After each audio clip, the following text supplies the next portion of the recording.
إن الحمد لله نحمده ونستعينه ونستغفره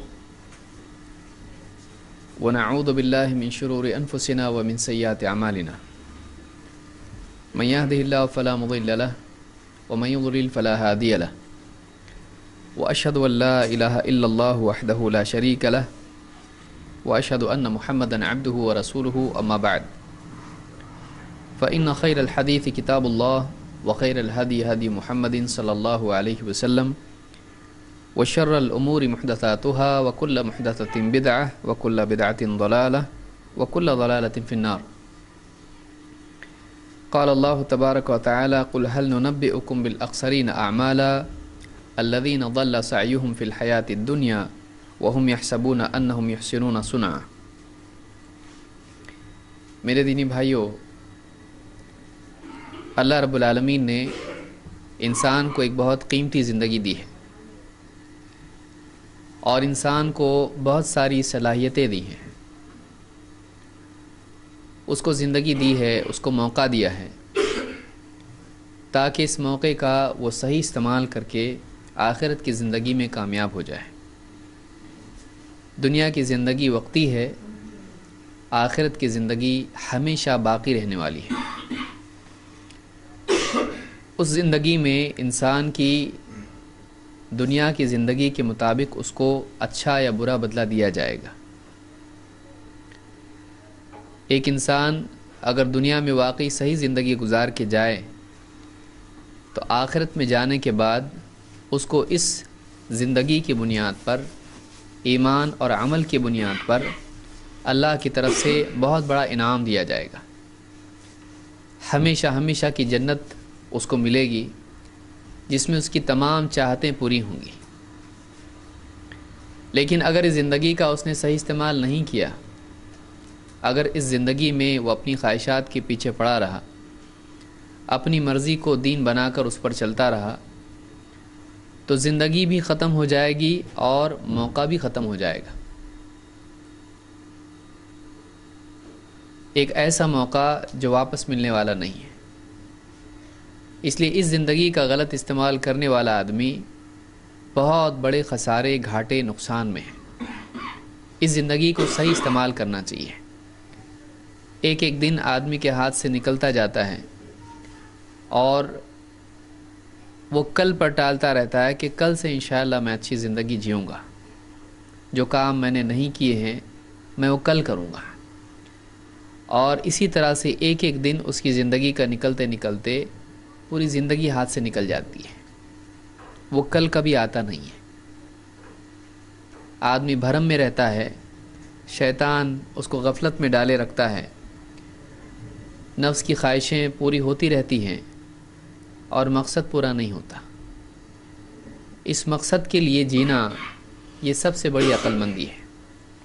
اور ختم ہونے والے وقت کے بارے میں سمجھداری سے فکر کرنا یہ سب سے بڑی عقل مندی ہے. ہمارے پاس وقت زیادہ نہیں ہے، معلوم نہیں کب موت کا فرشتہ آ جائے اور دنیا سے ہم کو جانا پڑے. کب موت آئے، کب فرشتہ آ جائے، کب ہم دنیا سے آخرت کی زندگی میں چلے جائیں، کوئی ہم میں سے نہیں جانتا ہے. لیکن یہ ہر ایک کے ساتھ ہونے والا ہے. ہم میں سے کوئی آدمی اللہ نے ایسا نہیں پیدا کیا جس کے لیے موت نہیں ہے.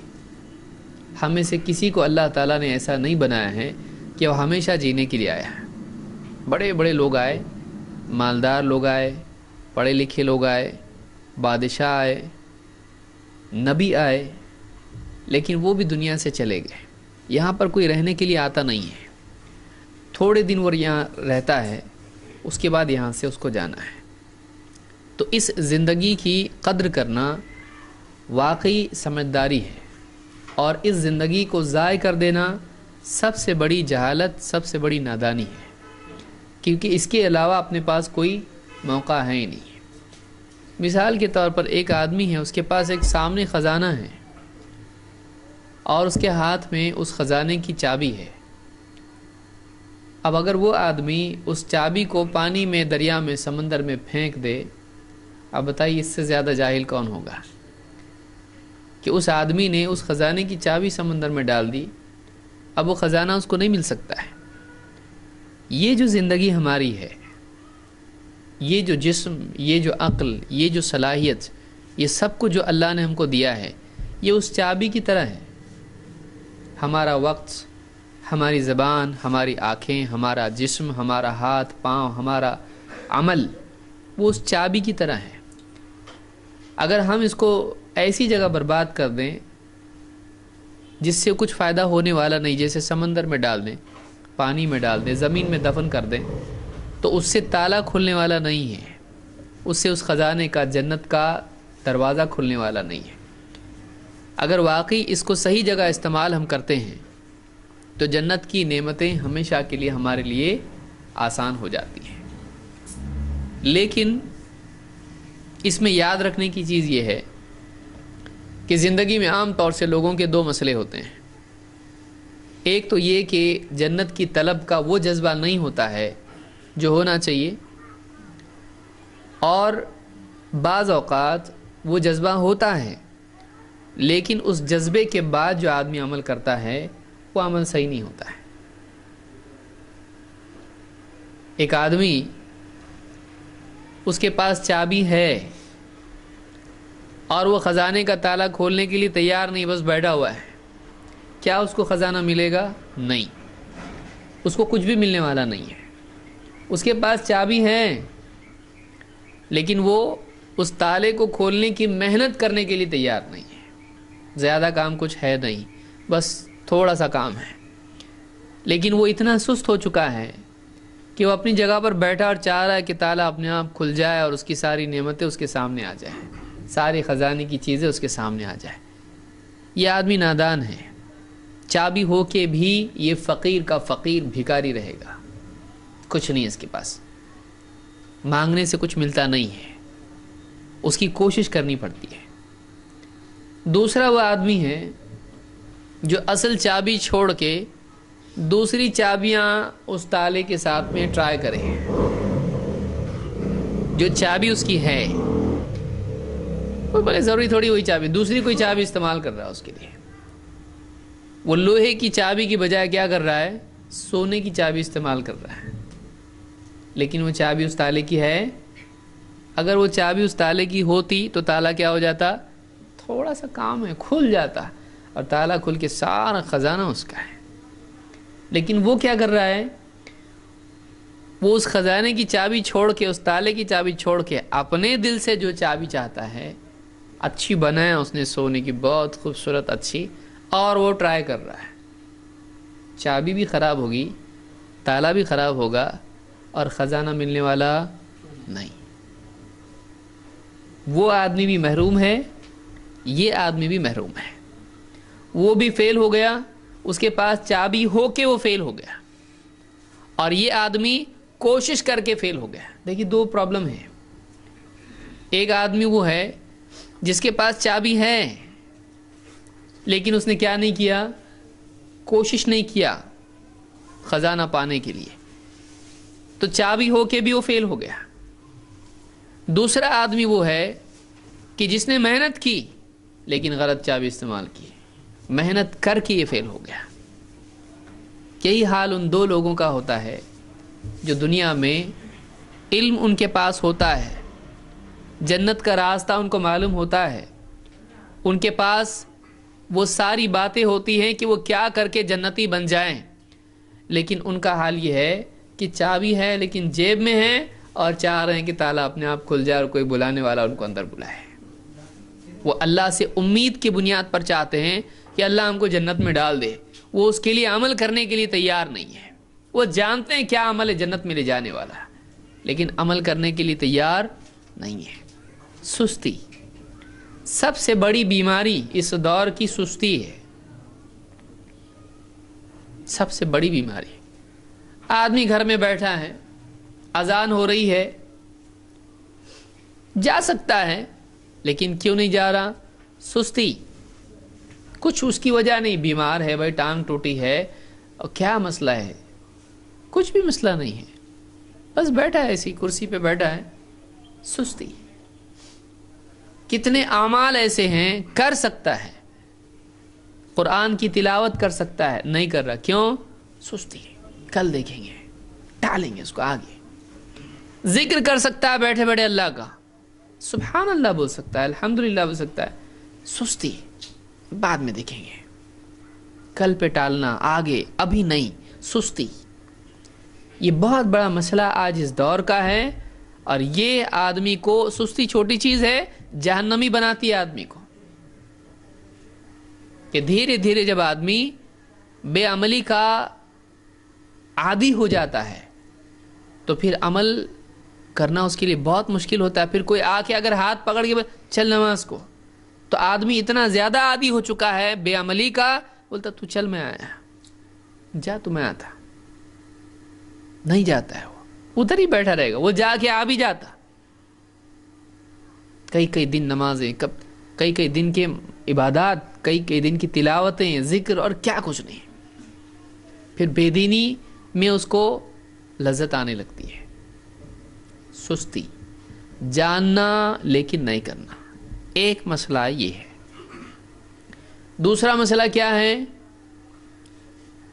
عمل کا جذبہ ہے, چاہتا ہے جنت میں جائے, کیا کروں بتاؤ, لیکن بجائے اس کے کہ واقعی کیا عمل جنت کی طرف لے جاتا ہے, اس کا علم سیکھنے کی بجائے وہ صبر نہیں ہے اس میں کہ بھئی کون پڑھے گا اتنا, کون معلوم کرے گا, اس کی دلیل اس کی دلیل, کیا کرنا کیا نہیں کرنا, کون کرے گا اتنا.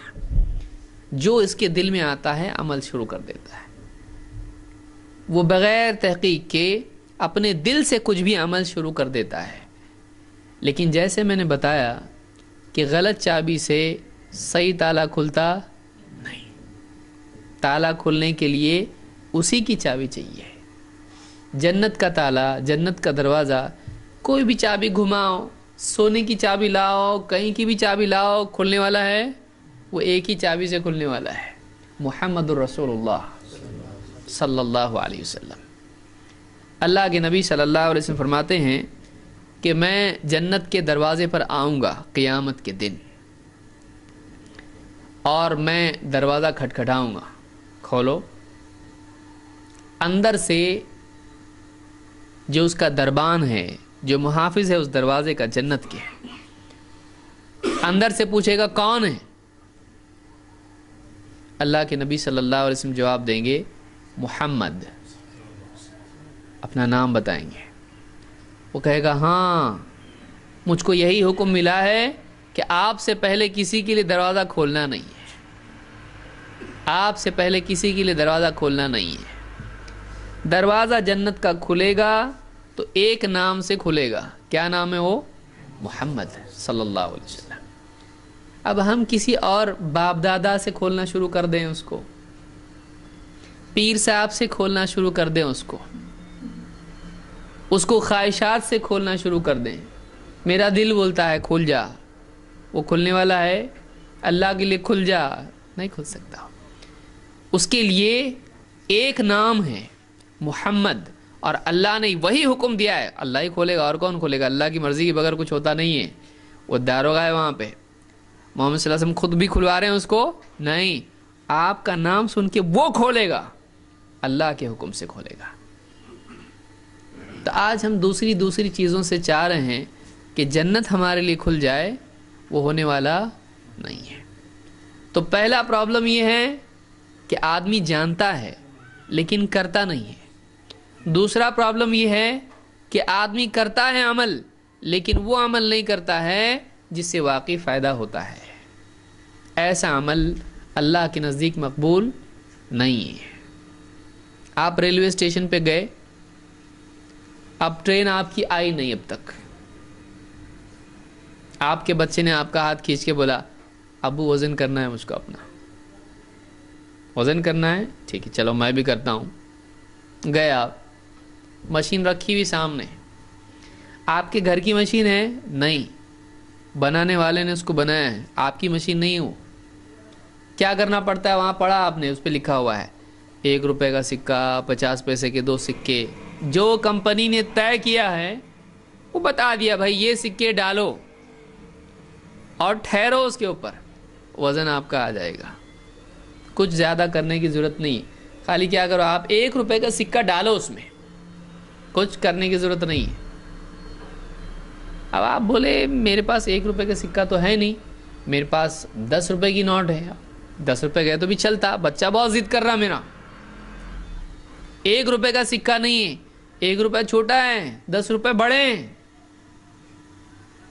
10 روپے کی نوٹ آپ نے نکالی، لے لے گڈو کا وزن، آپ دیکھ رہے آ رہا نہیں آ رہا نہیں آ رہا نہیں، وزن کیوں نہیں آ رہا؟ جلدی آنا چاہیے، 1 روپے والوں کا آ جاتا، 10 روپے دیا ہو بھائی، اور پہلے آنا چاہیے، اور شکریہ بھی آنا چاہیے بھائی، 10 روپے دیا آپ نے۔ کچھ آ رہا ہے، مشین کی آواز بھی نہیں آ رہی، اندر کچھ پروسیس ہی نہیں ہو رہا ہے، ادھر ادھر آپ دیکھیں آئے گا۔ یہی حال اس جاہل کا ہوتا ہے جو آدمی کمپنی جو طے کی ہے اس سے ہٹ کے کچھ کرنے کی کوشش کرتا ہے۔ انسان کو پیدا کس نے کیا ہے؟ اللہ نے بنایا اس کو۔ جنت کس نے بنائی؟ اللہ نے بنائی۔ جنت میں جانے کے لیے جو سکہ چلنے والا ہے، آپ دوسرا کچھ بھی کرو، زیادہ کرو، زیادہ نہیں چاہیے، جو ہم بولے وہ چاہیے۔ آپ بتائیے 10 روپے بڑے ہیں کہ نہیں ہیں، اور 1 روپیہ چھوٹا ہے؟ 1 روپے سے آ رہا، 10 روپے سے کیوں نہیں آ رہا؟ آنا چاہیے کہ نہیں آنا چاہیے؟ آنا چاہیے نا، 10 روپے سے تو 10 بار آنا چاہیے، 10 2 3 4۔ مشین جس نے بنائی ہے اس نے ایسی بنائی ہے کہ اگر 1 روپے کا سکہ ڈالتا ہے تو ٹھیک، پھر کچھ بھی ڈالے یہ 1 روپیہ ہی ہے، اسی سے آنا چاہیے۔ دوسرا کچھ بھی ڈالتا ہے اس کو وزن دینے کا نہیں۔ اللہ کے نبی صلی اللہ علیہ وسلم نے جو عمل سکھایا ہے اس سے زیادہ آدمی اپنے دل سے کچھ کرے وہ اللہ کے ہاں مقبول نہیں ہے۔ مقبول وہی ہے جو اللہ کو پسند ہے۔ پھر چاہے اپنی طرف سے آدمی زیادہ کرے، اللہ کو پسند نہیں ہے۔ اللہ کو اس سے کم بھی نہیں چاہیے، اس سے زیادہ بھی نہیں چاہیے۔ جیسا بتایا ویسا ہی کرنا پڑے گا، جیسا بتایا ویسا کرنا پڑے گا۔ اپنے دل سے کچھ کر سکتے ہیں ہم لوگ؟ نہیں۔ اسی کا نام اسلام ہے۔ اسلام کیا ہے؟ اللہ کی مرضی کے تابع اپنی مرضی کرنا۔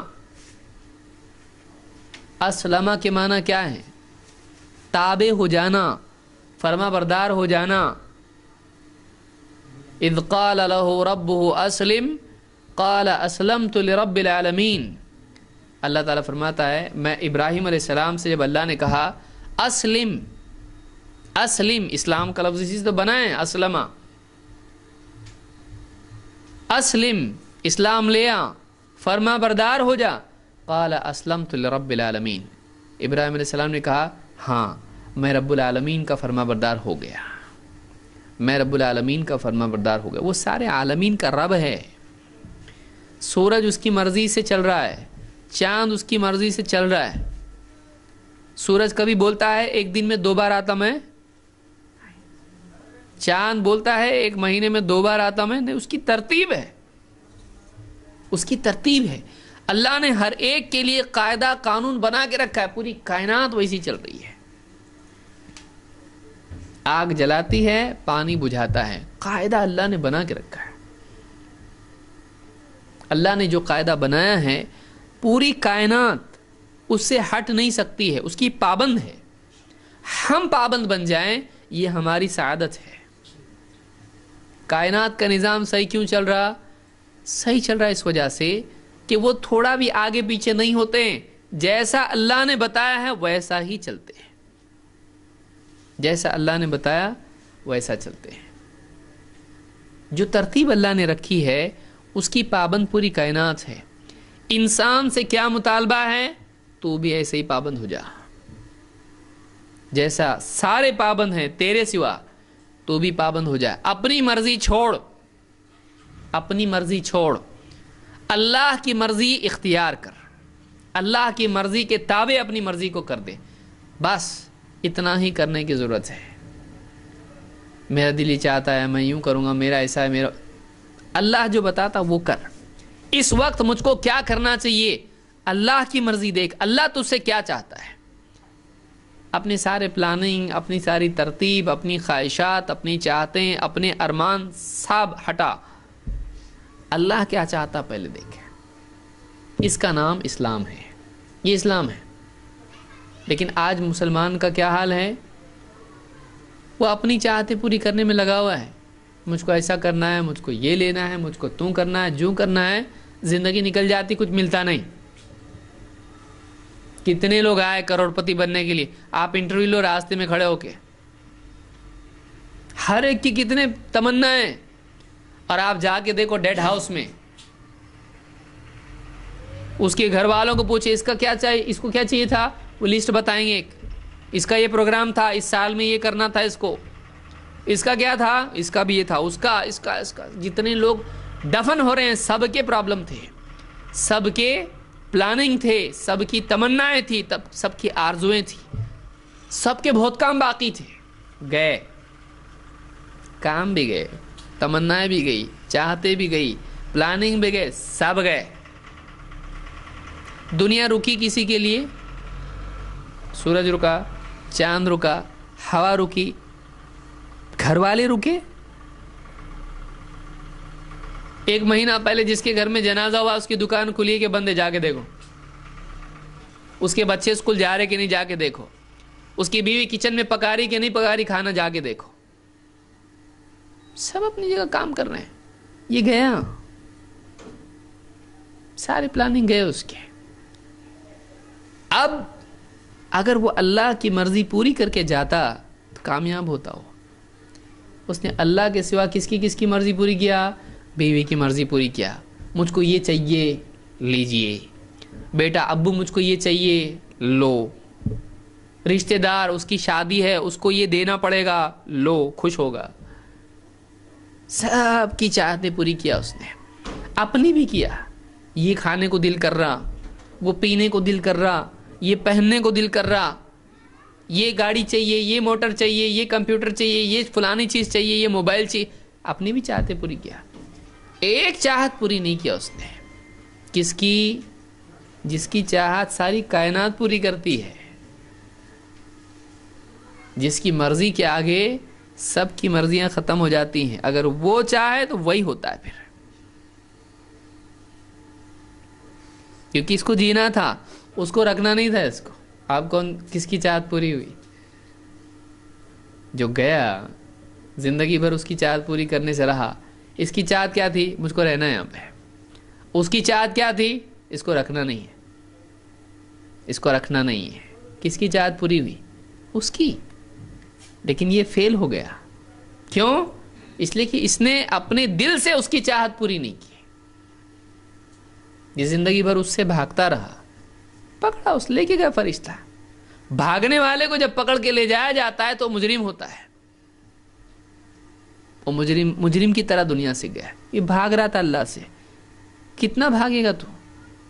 فرشتہ آیا، اٹھا کے لے کے گیا. یہ مجرم گیا. اور ایک وہ آدمی تھا جو اللہ کی طرف دوڑ رہا تھا، اللہ مل جائے مجھ کو. اور فرشتہ راستے میں مل گیا. چل یا ایتھا النفس المطمئنہ ارجعی الی ربک. کیونکہ وہ اس کا حال کیا تھا؟ ففروا الی اللہ، دوڑو اللہ کی طرف. وہ اللہ کی طرف دوڑ رہا تھا. فرشتہ آیا، اس کی دوڑ اور آسان ہو گئی. چل، اب دوڑنے کی ضرورت نہیں، ہم لے جاتے تیرے کو، ہم لے جاتے اللہ کے پاس تجھ کو. یہ کیسا گیا؟ یہ مہمان کی طرح گیا ہے، عزت کے ساتھ گیا.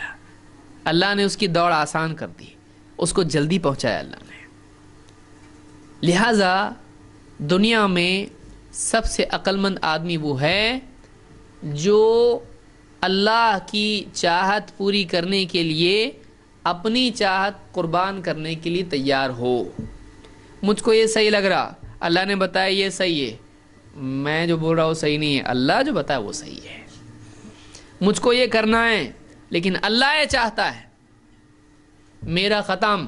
اللہ جو بولتا ہے وہ، اللہ کا حکم سر آنکھوں پہ، اللہ کی چاہت، اللہ کی مرضی، اللہ کی رضا. یہ اگر آدمی کرتا ہے تو یہ آدمی عقل مند آدمی ہے. نہیں، دنیا بھی گئی، آخرت بھی گئی. اب بتائیے سب سے ناکام آدمی کون ہے؟ ایک آدمی ہے بس سٹاپ پہ کھڑا ہوا ہے, بس آئی رکی, یہ بولا اس میں بھیڑ ہے, دوسری بس میں جاتا ہوں میں. اب دوسری بس پیچھے بھی آئی, خالی, ایک دم سیٹ ایسی زبردست اے سی. چڑھا بس میں, پوچھا کہاں جا رہی بس, کہاں جانا ہے, وہاں جانا ہے, وہاں نہیں جاتی, ارے نہیں جاتی, اترو. گئی ہے بس, وہ بس جاتی اور آخری بس ہے وہ, اس کے علاوہ نہیں, پیدل جانا پڑے گا, آخری بس ہے وہ. بھاگا, وہ بھی نکل گئی. بیوقوف ہے کہ نہیں, نادان, ناکام. یہ بھی گئی, اے سی بھی گیا اور نان اے سی بھی گیا. اب وہ دونوں چیزوں سے محروم ہو گیا, نہ یہ ملا نہ وہ ملا.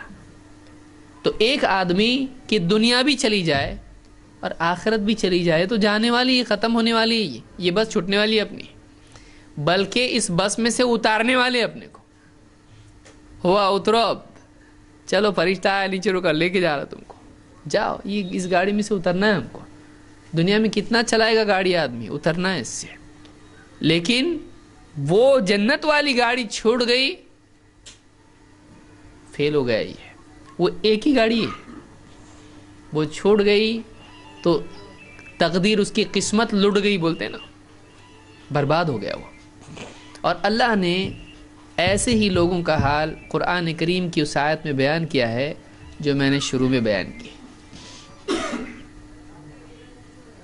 اللہ تعالیٰ فرماتا ہے, قل, اے نبی آپ بتاؤ لوگوں کو, هل ننبئکم بالاخسرین اعمالا, کیا ہم تم کو بتائیں کہ اعمال کے اعتبار سے سب سے زیادہ گھاٹے میں کون ہے.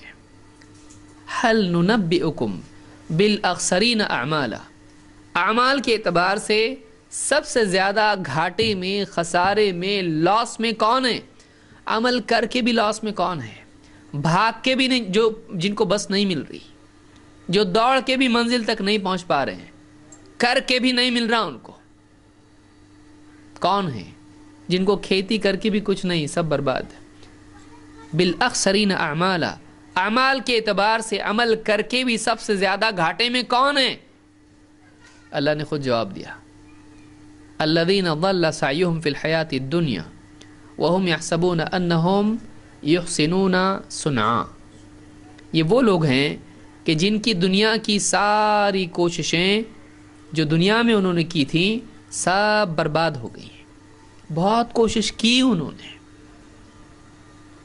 بہت اعمال کیے انہوں نے, لیکن سارے اعمال کیا ہو گئے, ضل. ضل عربی زبان میں کیسے کہتے ہیں, جیسے ایک آدمی ہے, اس کے پاس دودھ ہے, اس نے دودھ ریگستان میں کھڑا ہوا ہے, ریتی پہ ڈالا, وہ واپس لے سکتا ہے. فرش پہ گرا, کم سے کم کچھ تو کرے گا وہ. ریت میں, ریت پہ اس نے ڈالا. عربی زبان میں ضل اللبن کہتے ہیں کہ دودھ ضائع ہو گیا. ضل لفظ استعمال ہوتا ہے, کیسے, ریت کے اوپر ڈال دیا تو کہاں چلا گیا, وہ لے سکتا واپس اس کو نہیں.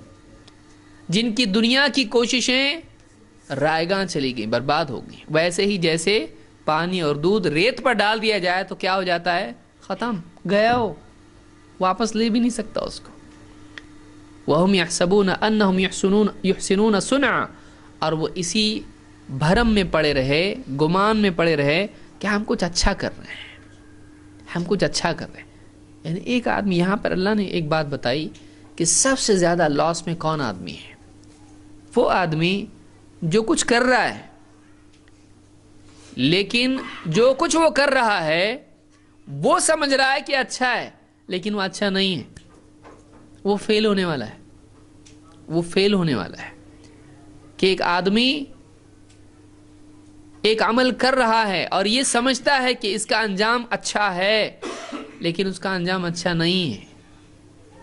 تو ایسا آدمی کوشش تو کر رہا ہے, لیکن ایسا آدمی کوشش اپنی ہلاکت کی کر رہا ہے, اس کی کوشش ضائع ہونے والی ہے. اب بتائیے, ایک آدمی کر کے بھی فیل ہو کہ وہ دوڑ رہا ہے اور یہ سمجھ رہا ہے کہ میں یہاں دوڑوں گا تو بچ جاؤں گا. بھئی آگ لگی ہے, آنکھ سے دوڑ رہا ہے، چلو ٹھیک ہے، کہاں دوڑ رہا ہے؟ فلانے گھر میں چلا جاؤں گا۔ اس کو یہ معلوم نہیں ہے کہ یہاں سے دوڑ کے اس گھر میں جب جائے گا تو وہ چھت کے ساتھ پوری دیوار اور سب گرنے والا ہے اس کے اوپر۔ تو یہ آدمی بھاگ رہا ہے تو کس طرف بھاگ رہا ہے؟ یہ اپنی ہلاکت، اپنی موت کی طرف بھاگ رہا ہے۔ اس کا کوشش کرنا اس کی ہلاکت کے لیے ہے۔ آپ نے دیکھا ہوگا سیلاب آتا ہے، زلزلے آتے ہیں، سیلاب میں کیا کرتے لوگ؟ فلاں جگہ سے یہ گھر سے نکل کے بھاگتے، ادھر بھاگتے ہیں، فلاں بلڈنگ پہ جاتے، لیکن وہ بلڈنگ بھی بیٹھ جاتی، پانی میں بہہ کے نکل جاتے۔ کوئی آدمی پیڑ پہ چڑھ جاتا، کوئی آدمی کسی گاڑی میں چڑھ جاتا، کوئی آدمی کسی لکڑی کو پکڑ لیتا ہے، لیکن وہ اس کو اور تیزی سے لے کے چلی جاتی ہے اس سیلاب کے اندر۔ تو ایک آدمی جو کوشش کر رہا ہے وہ یہ سمجھ رہا ہے کہ یہ کوشش میری زندگی کی کوشش ہے، میری نجات کی کوشش ہے، میری کامیابی کی کوشش ہے، لیکن یہ کوشش اس کی کامیابی کی نہیں ہے، یہ کوشش اس کی بربادی کی ہے۔ اس کو نہیں معلوم پرابلم کیا ہے، اس کو نہیں معلوم۔ تو ساری بڑی مصیبت کیا ہے؟ بغیر علم کے عمل کرنا، بغیر جانے عمل کرنا۔ ایسے ہی جیسے ایک آدمی بیمار ہو جائے، اپنے دل سے کوئی بھی دوائی اٹھائی کھا لی، کیا ہوگا؟ وہ ہلاک ہوگا۔ کیوں؟ اس کی دوائی نہیں ہو، اس نے کوشش کی لیکن وہ کوشش اپنی علاج کی نہیں تھی، وہ کیا تھی؟ اپنی ہلاکت کی تھی، ریاکشن ہو گیا، مر بھی سکتا آدمی اس میں۔ لہذا پوری ہماری گفتگو کا حاصل کیا ہے؟ ایک آدمی کوشش کرے، صرف چاہتے نہیں رکھے کہ کاش کہ مل جائے، ایسا مل گیا تو کتنا اچھا ہوا، اللہ تعالیٰ جنت میں ڈال دے تو کتنا اچھا ہوگا، اللہ مغفرت کر دے تو کتنا اچھا ہوگا۔ بے عملی پر کامیابی کی عمارت تعمیر کرنا بے وقوفی ہے۔ کچھ کر رہا نہیں اور چاہ رہا ہے کہ اگے۔ ایک آدمی ہاتھ میں لے رہا ہے اناج، کتنا اچھا ہے نا، بہت ہائی کوالٹی کا چاول ہے، کھیت میں اگے گا، وہ جیب میں لے کے گھوم رہا، اس کو بوری میں رکھا اس نے۔ اچھا، کھیت میں نہیں اگے گا جب تک کہ کھیتی نہیں کرے گا۔ یہ زمین دنیا کی کھیتی کا حال ہے، آخرت کی کھیتی کا کیا ہے؟ ہو جائے گی، اگ جائے گی ایسے ہی بغیر محنت کے۔ کاش کہ اپنا آخرت میں ایسا ہو۔ تمنا سے کچھ نہیں ہوتا، تمناؤں سے کچھ نہیں ہوتا۔ لیس بامانیکم ولا امانی اہل الکتاب، تمہاری تمنا سے بھی کچھ نہیں ہوتا اور اہل کتاب کی تمنا سے بھی کچھ نہیں ہوتا۔ صرف تمنا سے دنیا میں کچھ ہوتا، کاش کہ گھر میں بریانی بن جائے اور بیوی میکے میں، بنے گی؟ نہیں بنے گی۔ اٹھ بیٹا کچھ تو بنا، کھا، تیرے چاہنے سے کھونے والا ہے۔ اچانک کتنا اچھا ہوتا نا، اچانک ایسا کہ جو ہے گیس آن ہو جاتا، ہنڈی اس پہ آ جاتی اور اس میں پانی آ جاتا، اس میں گھی اور سے تیل نمک اور ان کے چاول بریانی گوشت ایک دم آ جاتا اس میں، کتنا اچھا ہوتا۔ پھر ساری بات ختم ہوئی، آیا ٹائم گیا، ٹائم گیا، تیری کہانی نے تیری زندگی کا ٹائم لے لیا، بھوک بڑھا دی اور کھانا بھی نہیں ہے اور دکانیں بھی بند ہو گئی۔ اب بنا بھی سکتا تھا، وہ ٹائم بھی گیا، کیا فائدہ؟ ہم انہی لوگوں میں سے ہیں۔ ہم بیٹھ کے زندگی میں ایسا ہونا چاہیے، یہ ہوا تو کتنا اچھا، وہ ہوتا، ٹائم جا رہا ہمارا، ٹائم جا رہا، کپڑا منہ پہ رکھ دیں گے، ڈال دو مٹی، ڈالو، ہاں ڈالو، ٹائم ختم۔ ہوش جب آدمی کو آئے گا، پہلا سوال ہوگا من ربک، ارے جا کے کرتا، ٹائم نہیں ہے ابھی، ہو گیا تمہارا، ختم، تمہاری زندگی ختم۔ تو ایک تو وہ لوگ ہیں کہ جو صرف باتوں میں اپنی زندگی برباد کر رہے ہیں، کرنے کا کام نہیں کر رہے ہیں، ان کو معلوم ہے کیا کرنا چاہیے، نہیں کر رہے ہو۔ دوسرے وہ لوگ ہیں کہ جو کر تو رہے ہیں لیکن کیا کرنا چاہیے ان کو ٹھیک سے معلوم نہیں ہے، اور سب کیا کرایا ان کا برباد ہونے والا ہے۔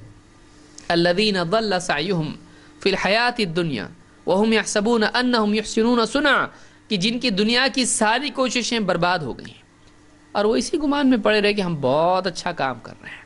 یہ اس آدمی کا حال ہے کہ جو اسلام کے علاوہ کسی اور دین پر ہو اور اسی کو اپنی کامیابی سمجھے۔ یہ اس آدمی کا حال ہے کہ جو اسلام میں ہے لیکن نبی کریم صلی اللہ علیہ وسلم کی سنت چھوڑ کے کسی اور طریقے پر چل کر چاہ رہا ہے کہ جنت میں جائے. نبی کا راستہ چھوڑ کے کوئی اور راستہ چلے, نبی کی سنت کی بجائے کوئی اور طریقہ اپنائے اور یہ چاہے کہ وہ جنت تک پہنچانے والا ہے. پہنچے گا وہ جنت میں؟ ہر منزل کا ایک راستہ ہوتا ہے. اس راستے کو چھوڑ کے آپ کتنی بھی بھاری گاڑی چلاؤ, کتنی بھی سپیڈ میں جاؤ, آپ پہنچنے والے ہیں. یہ راستہ جاتا ہے منزل کی طرف, یہاں فاسٹ چلا, یہاں کا راستہ بہت اچھا ہے, یہ راستہ تھوڑے یہاں پر گڑھے ہیں, تھوڑا یہاں پر بہت تکلیف ہوتی ہے, یہ تکلیف والا راستہ ہے. یہ راستہ کیسا ہے؟ یہ راستہ بہت اچھا ہے, ہائی وے, یہ ایکسپریس ہائی وے ہے. اچھا, تو یہاں جانے سے پہنچے گا؟ بولے چلو یہ راستہ اچھا نہیں, یہاں جائیں گے ذرا اچھے سے, سپیڈ میں جلدی پہنچیں گے. ارے کہاں پہنچیں گے؟ منزل پہ نہیں پہنچیں گے, کہیں اور پہنچ جائیں گے. تم کو اسی راستے پہ چلنا پڑے گا, یہی سے منزل آتی ہے. جنت کے لیے جنت کے راستے پہ چلنا پڑے گا, کسی اور راستے پہ چل کے جنت میں نہیں جا سکتے. اور وہ راستہ کون سا ہے؟ محمد رسول اللہ صلی اللہ علیہ وسلم کا بتایا ہوا راستہ ہے. سنت کا نتیجہ جنت. جنت میں جانا ہے تو آدمی کو سنت والا راستہ اپنانا پڑے گا کہ اللہ کے نبی صلی اللہ علیہ وسلم نے جو سکھایا اس کا پابند بن جائے. اللہ کے نبی صلی اللہ علیہ وسلم کی سنتیں ایک ایک کر کے زندگی میں لاتا چلا جائے. کچھ بھی عمل کرنا چاہتا ہے, کیا کرنا ہے؟ اللہ کو راضی کرنا ہے. اچھا, اللہ کو راضی کرنا ہے, اللہ کو خوش کرنا ہے. اللہ ایک ہی چیز سے خوش ہوتا ہے, وہ اللہ کے نبی صلی اللہ علیہ وسلم کا طریقہ ہے. اور قرآن میں اللہ نے اس کو بیان کیا ہے. اللہ نے قرآن کریم میں فرمایا, قُلْ إِن كُنْتُمْ تُحِبُّونَ اللَّهَ فَاتَّبِعُونِي يُحْبِبْكُمُ اللَّهُ. اے نبی آپ کہو کہ اگر تم اللہ سے محبت کرتے ہو تو میری اتباع کرو, میری پیروی کرو, میرے پیچھے چلو. اللہ بھی تم سے محبت کرے گا. تو اللہ محبت کرے گا نبی کی اتباع پر اور کسی چیز پر نہیں. اللہ کو دوسرا پسند ہی نہیں کچھ. اللہ کو اگر پسند ہے تو محمد عربی صلی اللہ علیہ وسلم کا طریقہ پسند ہے. پھر کوئی آدمی یہ کرتا ہے, مجھ کو یہ اچھا لگتا ہے, میرے باپ دادا یہ کرتے تھے, لوگ ایسا کرتے ہیں, سماج ایسا کرتا ہے, فلانی چیز بہت اچھی, اس میں فائدہ زیادہ ہے, اس میں غلط کیا ہے, اس میں برا کیا ہے. کچھ بھی کر, ایک چیز کرے گا تو ہی اللہ خوش ہوگا, وہ کیا ہے؟ سنت. اس کے علاوہ تو کچھ بھی کر, اللہ کو پسند نہیں ہے. وہ اللہ کو ایک ہی چیز پسند ہے, وہ اللہ کے نبی صلی اللہ علیہ وسلم کی سنت. اسی سے جنت کا دروازہ کھلنے والا ہے, اس کے علاوہ کچھ نہیں. سنت کے بالمقابل کیا ہیں؟ سنت کے بالمقابل ہے بدعت. بدعت کہتے کس کو ہے؟ بدعت کہتے ہیں دین کے کامل ہو جانے کے بعد اس میں اپنی طرف سے کوئی اضافہ تبدیلی کرنا. بدعہ کے معنی عربی زبان میں نئی چیز کے ہوتے ہیں. نئی چیز. دین کامل ہو چکا ہے کہ نہیں ہو چکا ہے؟ اللہ نے قرآن کریم میں فرمایا, الیوم اکملت لکم دینکم, آج میں نے تمہارے دین کو تمہارے لیے کامل کر دیا. دین کامل ہے, اللہ نے پورا دین دے دیا ہے. کیا کرنا چاہیے, کیا نہیں کرنا چاہیے, اللہ کس سے خوش ہوتا ہے, کس سے ناراض ہوتا ہے, کس سے جنت ملتی ہے, کس سے جہنم ملتی ہے, بتا دیا اللہ نے. عقائد کا معاملہ, عبادات کا معاملہ, اخلاق کا معاملہ, اور اسی طرح سے تجارت کے معاملات, اور اٹھنے بیٹھنے, کھانے پینے, چلنے پھرنے, ملنے جلنے, سونے جاگنے, پیشاب پاخانہ, ساری چیزیں سکھا دی جا چکی ہیں. زندگی کے سارے معاملات بتا دیے جا چکے ہیں. آگے ہو جائیے. دین کے کامل ہونے کے بعد اپنی طرف سے اس میں کوئی اضافہ یا تبدیلی کرنا, اس کا نام کیا ہے؟ بدعت. اور بدعت کبیرہ گناہ ہے. بدعت کیسا گناہ ہے؟ بدعت کس سے بغاوت ہے. بدعت اللہ سے اور اس کے رسول سے بغاوت ہے۔ دیکھیے اللہ نے، وعلیکم السلام، اللہ نے اپنے نبی کو دنیا میں بھیجا اور نبی کو دین دیا، اور اپنے نبی صلی اللہ علیہ وسلم کو لوگوں کے لیے اسوہ اور نمونہ بنایا۔ یہ ہمارا بندہ ہے، اس کو دیکھ کے چلو ہم راضی ہوں گے۔ اللہ نے ایک بندے کو بھیجا، محمد رسول اللہ صلی اللہ علیہ وسلم کو، اور آپ کے طریقے کو ساری انسانیت کے لیے رہنمائی قرار دیا۔ اب ایک آدمی اس طریقے کی بجائے کچھ اور نیا لے کر آتا ہے تو وہ کس کی مخالفت ہے؟ کس کی مخالفت ہے؟ وہ اللہ کے رسول صلی اللہ علیہ وسلم کی مخالفت ہے، وہ نبی کی ناقدری ہے، وہ نبی سے بغاوت ہے، اور اللہ کو یہ بالکل پسند نہیں ہے۔ لہٰذا قیامت کے دن وہی نبی جس کے طریقے کے مخالف کوئی طریقہ ایجاد آدمی کرتا ہے، اتنا ناراض ہوں گے کہ وہ دھتکار دیں گے۔ اس آدمی کو اللہ کے نبی صلی اللہ علیہ وسلم کے حوض سے، اس حوض سے جام کوثر پینا نصیب نہیں ہوگا۔ بدعتی کا پرابلم کیا ہے؟ نقصان کیا ہے اس کا؟ اللہ کے نبی صلی اللہ علیہ وسلم فرماتے ہیں انا فرطکم علی الحوض، حوض کوثر پر تم میں سب سے پہلے میں پہنچوں گا۔ قیامت کے دن کوثر کیا ہے؟ انا اعطیناک الکوثر، اللہ تعالیٰ نے ہمارے پیارے نبی صلی اللہ علیہ وسلم کو کوثر عطا کیا ہے۔ کوثر کیا ہے؟ آپ نے فرمایا یہ ایک نہر ہے جو جنت میں ہے، جس کے کنارے خیمے لگے ہوئے ہیں اور پیالے ہیں، پیالے رکھے ہوئے ہیں حوض پر، اور وہ جو یعنی نہر ہے وہ جنت میں اصلاً، اور اس کا پانی نہایت ہی لذیذ، میٹھا، لذیذ، ٹھنڈا، ایک دم فرحت دینے والا ہے۔ ایسا پانی ہے کہ ایک بار پینے کے بعد کبھی آدمی کو پیاس نہیں لگے گی۔ اب بتائیے وہ کیسا پانی ہوگا؟ پیاس نہیں لگے گی، اس کی پیاس ہمیشہ کے لیے ختم، کبھی وہ پیاسا نہیں ہوگا۔ اور وہ جو نہر ہے، اس نہر کا تعلق ہوگا قیامت کے دن اس حوض سے جو اللہ کے نبی صلی اللہ علیہ وسلم کے ہاں ہوگا، جس پر آپ سب سے پہلے پہنچیں گے۔ حشر کا میدان ہے، سورج بالکل قریب آ چکا ہے، اور ایک دم پریشانی کے حالات ہیں، اور اب لوگوں کا جنت جہنم کا فیصلہ ہونے والا ہے، اور بالکل گھبراہٹ کا ماحول ہے، اور اللہ کے نبی صلی اللہ علیہ وسلم وہاں حوض کوثر پر موجود ہیں۔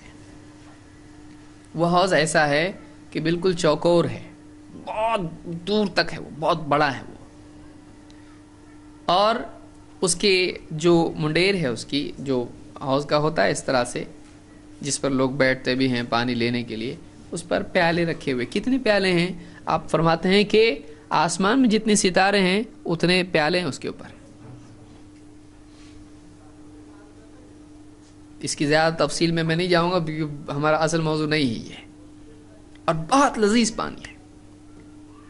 آپ فرماتے ہیں کہ من وردہ شرب منہ، جس آدمی کو اس حوض پر آنے کا موقع ملے گا اس کو اس حوض سے پینا بھی نصیب ہوگا، وہ پانی پیے گا آدمی، اور جو آدمی اس کا پانی پیے گا وہ من شرب منہ لم یظمأ بعدہ ابدا، اور جو اس کا پانی پیے گا اس کے بعد اس کی پیاس ہمیشہ کے لیے ختم کر دی جائے گی، وہ کبھی پیاسا نہیں ہوگا، اس کا اثر ہوگا، پیے گا پیاس ہمیشہ کے لیے ختم، ایک دم اس کو اچھا لگے گا۔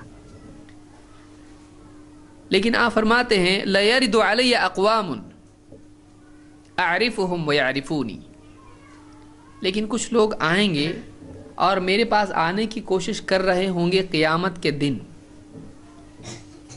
اور میں ان کو دیکھ کے پہچان لوں گا، وہ بھی مجھ کو دیکھ کے پہچان لیں گے۔ ثُمَّ يُحَالُ بَيْنِي وَبَيْنَهُمْ، لیکن پھر میرے اور ان کے بیچ میں رکاوٹ پیدا کر دی جائے گی، ان کو روک دیا جائے گا، آنے نہیں دیا جائے گا مجھ تک۔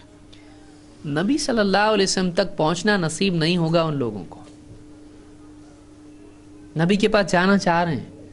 آپ بتائیے آج اگر کسی کو موقع ملتا اگر اللہ کے نبی صلی اللہ علیہ وسلم سے ملنے کے لیے, تو کیا وہ پیچھے رہتا؟ کوئی مسلمان اس سے امید ہو سکتی ہے؟ حشر کا میدان سامنے نبی دکھائی دے رہے ہیں, اللہ کے نبی صلی اللہ علیہ وسلم سامنے دکھ رہے ہیں, ہمارے نبی ہیں, اور وہ آنے کی کوشش کرے گا کیونکہ پیاس بھی اتنی زیادہ ہوگی. قیامت کا دن ہے, اتنی آپ بتائیے دھوپ میں آدمی کھڑا ہے, ایسی دھوپ جس میں کوئی سایہ نہیں. کوئی سایہ ہوگا قیامت کے دن؟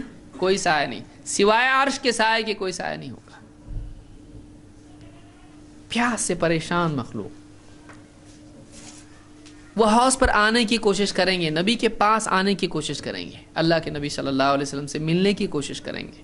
آپ فرماتے ہیں ثم یحال بینی و بینہم, میرے ان کے بیچ میں رکاوٹ پیدا ہو جائے گی, ان کو آنے نہیں دیا جائے گا. فرشتے ان کو روکیں گے. فاقول انہم منی, میں فرشتوں سے کہوں گا کیوں روکتے ہیں ان کو, وہ تو میرے آدمی ہیں, میرے لوگ ہیں, میرے امتی ہیں, آنے دو ان کو, میرے ہیں وہ, پرائے نہیں ہیں وہ میرے ہیں. لیکن فرشتے کیا کہیں گے؟ فرشتے کہیں گے نہیں, انک لا تدری ما بدلوا بعدک, اے نبی آپ کو معلوم نہیں آپ کے بعد انہوں نے دین میں کیا کیا تبدیلیاں کر دی, آپ کو نہیں معلوم. انہوں نے دین میں چینجز کر دیے. آپ دین چھوڑ کے گئے تھے, انہوں نے آنے کے بعد اس دین میں چینج کر دیا, اپنے دل سے کچھ بھی داخل کر دیا دین کے اندر.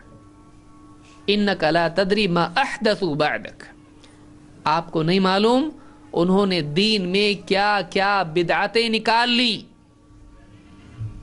اب آپ بتائیے فرشتوں کا جو جواب ہوگا, اللہ کے نبی صلی اللہ علیہ وسلم فرشتوں کے روکنے پہ ان کو کہہ رہے تھے آنے دو ان کو, میرے امتی ہیں وہ, میرے لوگ ہیں یہ.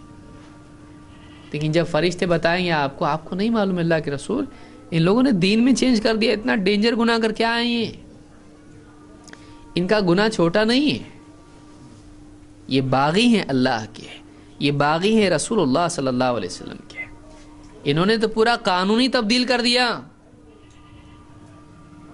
انہوں نے قانون میں چینجز کیے, اللہ کے قانون میں, رسول کے قانون میں انہوں نے شریعت میں تبدیلی کر دی. انک لا تدری ما بدلوا بعدک, آپ کو نہیں معلوم انہوں نے کیا کیا چینجز کر دیے دین میں, آپ کو نہیں معلوم اللہ کے رسول.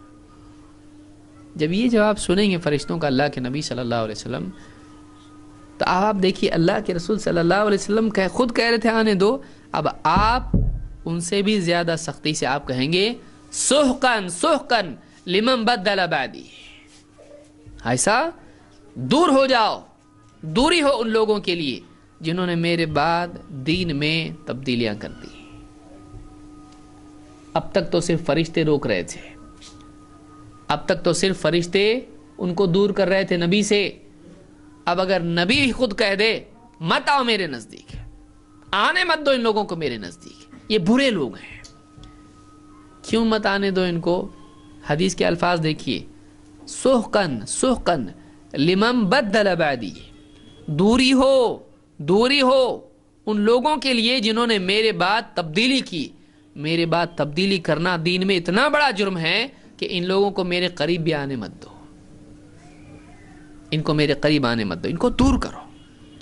تو معلوم یہ ہوا کہ بدعت دنیا میں سنت سے دور کرتی ہے, قیامت کے دن نبی کریم صلی اللہ علیہ وسلم سے دور کرتی ہے, اور جنت سے دور کرتی ہے. جنت میں نہیں جائے گا, حوض کوثر پہ نصیب نہیں ہو رہا, آپ بتائیے کیسے جنت میں جائے گا؟ ساری سزا مل کے اگر وہ اسلام پہ تھا, ساری سزا بھگت کے پھر اللہ چاہے تو جنت میں ڈالا جائے گا, ورنہ نہیں. لہذا بدعت چھوٹی چیز نہیں ہے, بدعت چھوٹی چیز نہیں ہے. ایک آدمی ہے وہ چوری کرتا ہے, دھوکہ دیتا ہے, گناہ ہے, گورنمنٹ اس کو, حکومت اس کو, بادشاہ اس کو سزا دیتا ہے, چوری کیا اس کی سزا ہے, یہ اس کی سزا ہے. اب وہ آدمی اپنی طرف سے نقلی نوٹ چھاپتا ہے اور یہ بولتا ہے کہ یہ حکومت کی طرف سے. آپ بتائیے زیادہ سخت ناراض حکومت کس سے ہوتی ہے؟ چوری کرنے والے بہت سارے لوگ چوری کرتے ہیں، لیکن اس آدمی کا گناہ زیادہ بڑا مانا جاتا ہے. کیوں؟ اس لیے کہ اس نے گورنمنٹ سے فراڈ کی کوشش کی ہے.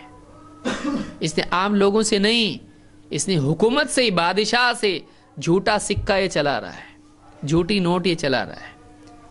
یہ آدمی زیادہ خطرناک مجرم ہے. یہ آدمی باغی مانا جاتا ہے گورنمنٹ کا. آپ بتائیے کوئی آدمی کسی سے پیپر پہ لکھا کے لے لے کچھ بھی غلط باتیں، غلط ہے، وہ گناہ گار ہے وہ. لیکن اپنی طرف سے نقلی بانڈ پیپر آدمی بنائے، کورٹ چھوڑتی اس کو، وہ بڑا گناہ گار ہے. کیوں؟ اس نے تو چیٹنگ پبلک سے نہیں کیا، اس نے چیٹنگ گورنمنٹ سے کیا، اس نے بغاوت کیا ہے. یہ لوگوں کا مجرم نہیں ہے، یہ حکومت کا مجرم ہے. جو آدمی شراب پی رہا ہے، چوری کر رہا ہے، جوا کھیل رہا ہے، یہ گناہ گار ہے، برا ہے یہ. لیکن اس سے بڑا گناہ گار وہ ہے جو اللہ کے دین کو چینج کر دے رہا ہے، جو اللہ کے دین کو چینج کر رہا ہے. جو آدمی نماز کو نہیں جا رہا ہے برا ہے، لیکن جو آدمی مسجد توڑ رہا ہے، جو آدمی مسجد خراب کر رہا ہے، قبلہ بدل رہا ہے. بھائی دو آدمی ہیں، ایک آدمی ہے جو نماز نہیں پڑھ رہا ہے، گناہ گار ہے کہ نہیں ہے، اور دوسرا آدمی وہ ہے جو سب کو بول رہا ہے ادھر مت پڑھو نماز، ادھر پڑھو، دوسری طرف قبلہ ہے. بڑا مجرم کون ہے؟ انفرادی گناہ ہے، اس کا نماز نہیں پڑھنا اس کا اپنا گناہ ہے. لیکن ایک آدمی قبلہ ہی بدل دے رہا ہے، وہ دین میں چینجز کر دے رہا ہے. وہ آدمی اگر نماز پڑھے بھی تب بھی گناہ گار ہے، کیونکہ یہ آدمی دین ہی کو چینج کر رہا ہے، یہ دین کا ڈھانچہ بدل رہا ہے. یہ بڑا مجرم ہے کیونکہ اللہ کی طرف سے بھیجی ہوئی چیز کو چینج کر رہا ہے. یہ بدعت ہے، اور لوگ بدعت کو چھوٹا سمجھتے ہیں، اور شراب اور جوئے کو اور اس کو زنا کو اور چوری کو اس کو بڑا سمجھتے ہیں. بدعت کو چھوٹا سمجھتے ہیں، بدعت کو چھوٹا سمجھتے ہیں. وہ آدمی جو باہر بیٹھ کے مسجد کے باہر کہیں جا کے شراب خانے میں شراب پی رہا ہے وہ برا ہے، لیکن وہ آدمی جو مسجد میں آ کے قبلہ بدل رہا ہے وہ اس سے برا ہے، وہ اس سے برا ہے اگرچہ وہ مسجد میں نماز پڑھ رہا ہے. تو یہ فرق ہے. لیکن لوگ اس بارے میں سمجھ نہیں پاتے ہیں، یہ کیسا کہ برا، یہ کیسا کہ برا، لوگوں کو سمجھ میں نہیں آتا ہے. کیوں؟ اس لیے کہ لوگ یہ سمجھتے ہیں کہ دین کے نام پہ اگر کچھ کیا جائے تو برا نہیں ہوتا ہے. پرابلم کیا ہے سب سے بڑا؟ لوگ یہ سمجھتے ہیں کہ دین کے نام پہ اگر کچھ کیا جائے وہ برا نہیں ہوتا ہے. تو دین کے نام پر اگر کوئی آدمی ایسا عمل کرتا ہے جو دین میں نہیں ہے تو بھی وہ برا ہے، چاہے وہ دین کے نام پر ہو. ضروری نہیں دین سے جڑ جائے تو اچھا ہی ہوتا ہے، کچھ دین سے جڑنے والی چیز بری بھی ہو سکتی ہے، دین سے جڑنے والی چیز بری بھی ہو سکتی ہے. کیوں؟ اس لیے کہ وہ دین سے جڑی ہے لیکن دین نہیں ہے، دین کے نام پر ہے، یعنی اور بھی زیادہ خطرناک ہے، اور بھی برا ہے. ایسی ہر چیز جو دین کے کامل ہو جانے کے بعد نئی اس میں نکالی جائے یا جو ہے اس میں چینجز کیے جائیں تو اس کو کیا کہتے ہیں؟ اس کو بدعت کہتے ہیں. اور بدعت شراب اور جوا اور چوری اور زنا سے بڑا گناہ ہے. آپ بتائیے شرابیوں کو دھتکاریں گے آپ صلی اللہ علیہ وسلم حوض کوثر سے؟ بلکہ اللہ کے نبی صلی اللہ علیہ وسلم تو کئی گناہ گاروں کی سفارش کریں گے. لیکن یہ کون ہے جس کو دھتکار رہے ہیں خود حوض کوثر سے؟ یہ بدعتی ہے، یہ بدعتی ہے. بدعتی کو خود ہمارے نبی صلی اللہ علیہ وسلم حوض کوثر سے دھتکاریں گے، دور ہو جا، نکل یہاں سے، دور ہو جا. دوری ہو اس کے لیے جس نے میرے بعد دین میں تبدیلی کر دی. چھوٹی چیز نہیں ہے. تو آدمی کی سعادت اس میں ہے جو دین ہے جو کا تو اس پہ عمل کرنا، ایسا بتایا ویسے ہی کرنا. اپنی طرف سے اس میں کوئی ڈیزائن نہیں بنانا، جیسا دیا ویسا کرنا، جیسا دیا ویسے ہی کرنا۔ دین اللہ کا ہے، اللہ کے دین میں کوئی تبدیلی کرنا جائز نہیں ہے۔ اللہ کے دین میں تبدیلی کرنا جائز ہے؟ نہیں جائز ہے۔ آپ کا سفید قمیص ہے، اب آپ نے دھوبی کو دھونے کے لیے دیا، تو بھی بولے یہ کہ کلر ہے کوئی، آج کل لال کلر کے بہت فیشن چل رہا ہے، پیلا کلر کا بہت فیشن چل رہا ہے، اس کو پسند ہے کوئی کلر، بہت اچھے دکھتے ہیں پہن کے، پورا کلر چینج کر دیا اس نے دھوتے وقت میں، اور پورا اس کو کلر دے دیا، پیلا کلر، لال، ہرا، جو اس کو پسند ہے۔ اب بولے کیا ہے، میرا قمیص نہیں ہے یہ، بولے آپ ہی کا ہے، دیکھو اس پیچھے لگے ہوا اسٹیکر، آپ کا نام بھی ہے، یہ تو سفید تھا، میں نے دھونے کے لیے، میں نے اپنے دل سے سوچا تم کو پسند آئے گا، یہ چلے گا، لیں گے آپ؟ میرے کو آپ کا پہلا جملہ کیا ہوگا، یہ مجھ کو نہیں چاہیے، مجھ کو میرا قمیص چاہیے جیسا تھا ویسا۔ آپ اپنے قمیص کے بارے میں اتنے زیادہ سینسٹیو ہو، آپ کا قمیص چینج کر کے اگر کوئی کلر دے، آپ نہیں لینے کے لیے تیار نہیں ہے اس کو۔ آپ اللہ کے دین میں چینج کر کے چاہتے ہو کہ اللہ اس کو قبول کرے؟ آپ کے شرٹ سے زیادہ گیا گزرا اللہ کا دین ہے۔ آپ سوچئے کہ ہم اللہ کے دین میں تبدیلی کریں، نماز میں اپنی طرف سے تبدیلی کر لیں، روزے میں اپنی طرف سے تبدیلی کر لیں، قرآن کی تلاوت میں تبدیلی کر لیں، اپنے دل سے کچھ بھی نکالیں اور یہ کہیں کہ اللہ دین تیرا لے، جنت میں ڈال ہم کو۔ اللہ ڈالیں گا ہم کو جنت میں؟ کیسا ڈالے گا اللہ جنت میں؟ اللہ نے جو دین دیا ہے اللہ کو وہ چاہیے، دوسرا نہیں چاہیے۔ تو بدعت آدمی کے عمل کو برباد کر دیتی ہے۔ اللہ کے نبی صلی اللہ علیہ وسلم فرماتے ہیں من عمل عملا لیس علیہ امرنا فہو رد، جو کوئی ایسا عمل کرے جو ہم نے کرنے کے لیے کہا نہیں تو وہ رد ہو جائے گا، قبول نہیں ہوگا، ہمیں بولے نہیں کرنے کے لیے۔ پبلک کیا بولتی ہے، ہم یہ کر رہے ہیں، منع نہیں ہے تو چلتا۔ دیکھیے لوگوں کی غلط فہمی کیا ہے، لوگ کیا کرتے ہیں کہ ہم قرآن خوانی کر رہے ہیں، ہم فاتحہ دے رہے ہیں، کھانا وانا رکھ کے سورہ فاتحہ پڑھ کے سب یہ وہ کر کے کچھ تو سورہ فاتحہ، درود، 4 قل وغیرہ وغیرہ جو بھی چیزیں ہیں، اور کھانے کے اوپر یہ ساری چیزیں کی جاتی ہیں۔ تو اس میں برا کیا ہے؟ آدمی کیا سوچتا ہے اس میں برا کیا ہے؟ تھوڑا آگے آ جائیے، جو پیچھے سے آنے والے ہیں ان کے لیے جگہ بنائیے، ہو سکتی ہے جگہ، دل میں ارادہ کریں جگہ ہو جاتی ہے۔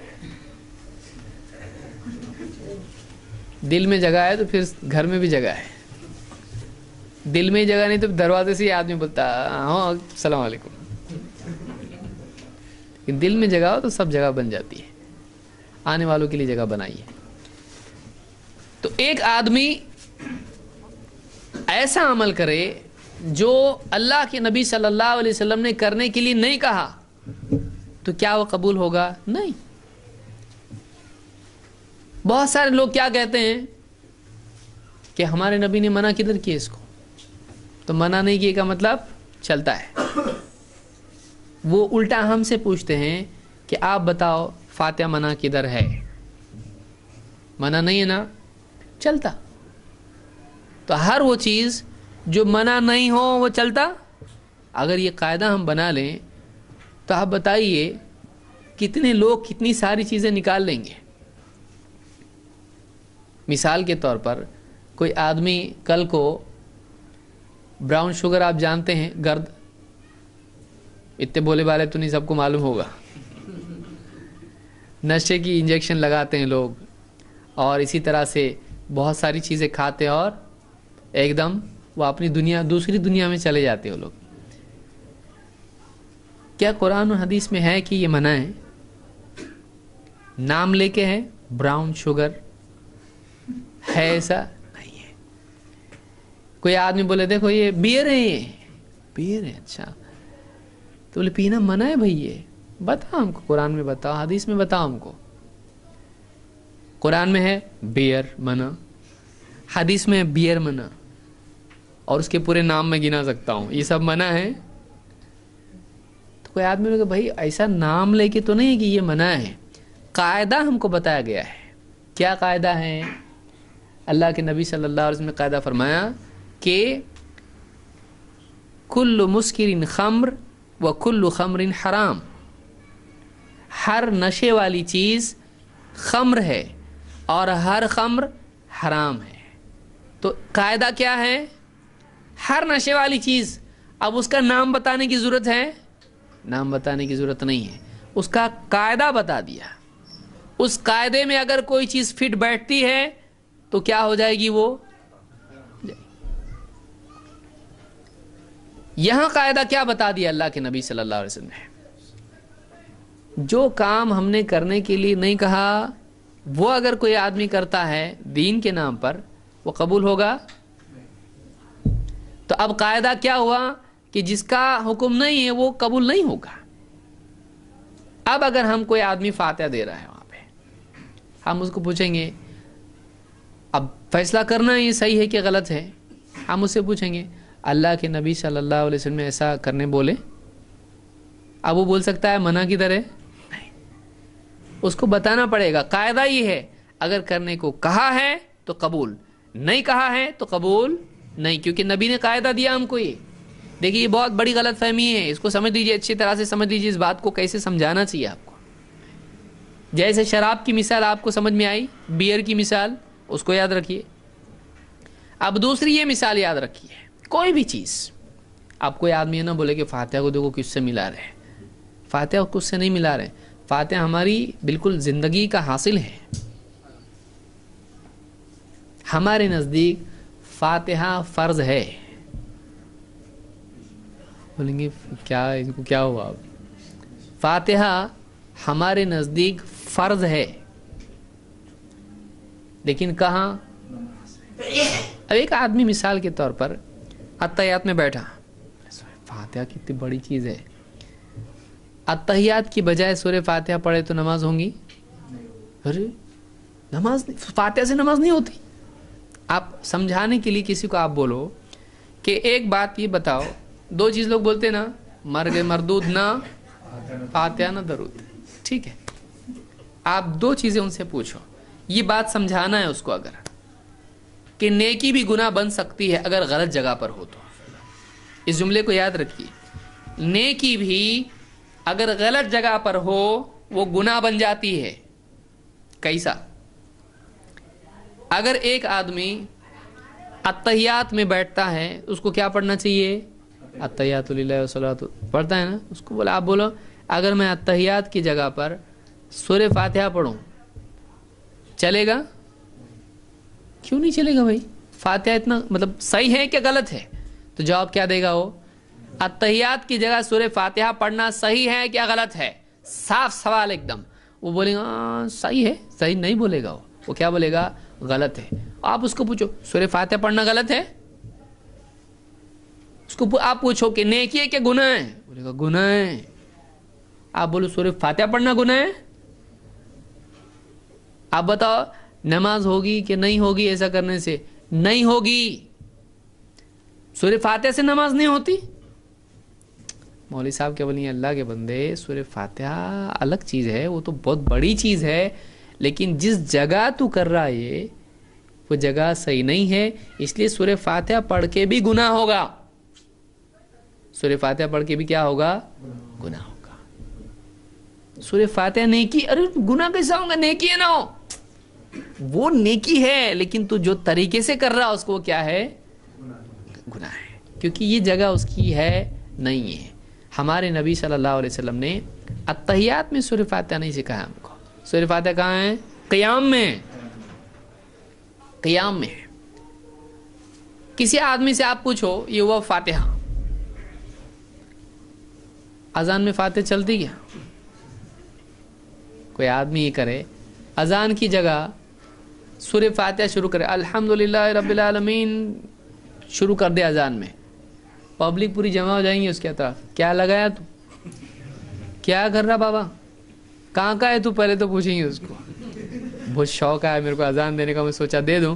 اب میں سوچا کہ اذان کے الفاظ تو قرآن میں ہے نہیں، اور قرآن میں کیا ہے؟ سورہ فاتحہ ہے، تو قرآن بڑا کہ غیر قرآن بڑا؟ قرآن بڑا، تو میں نے سورہ فاتحہ پڑھا۔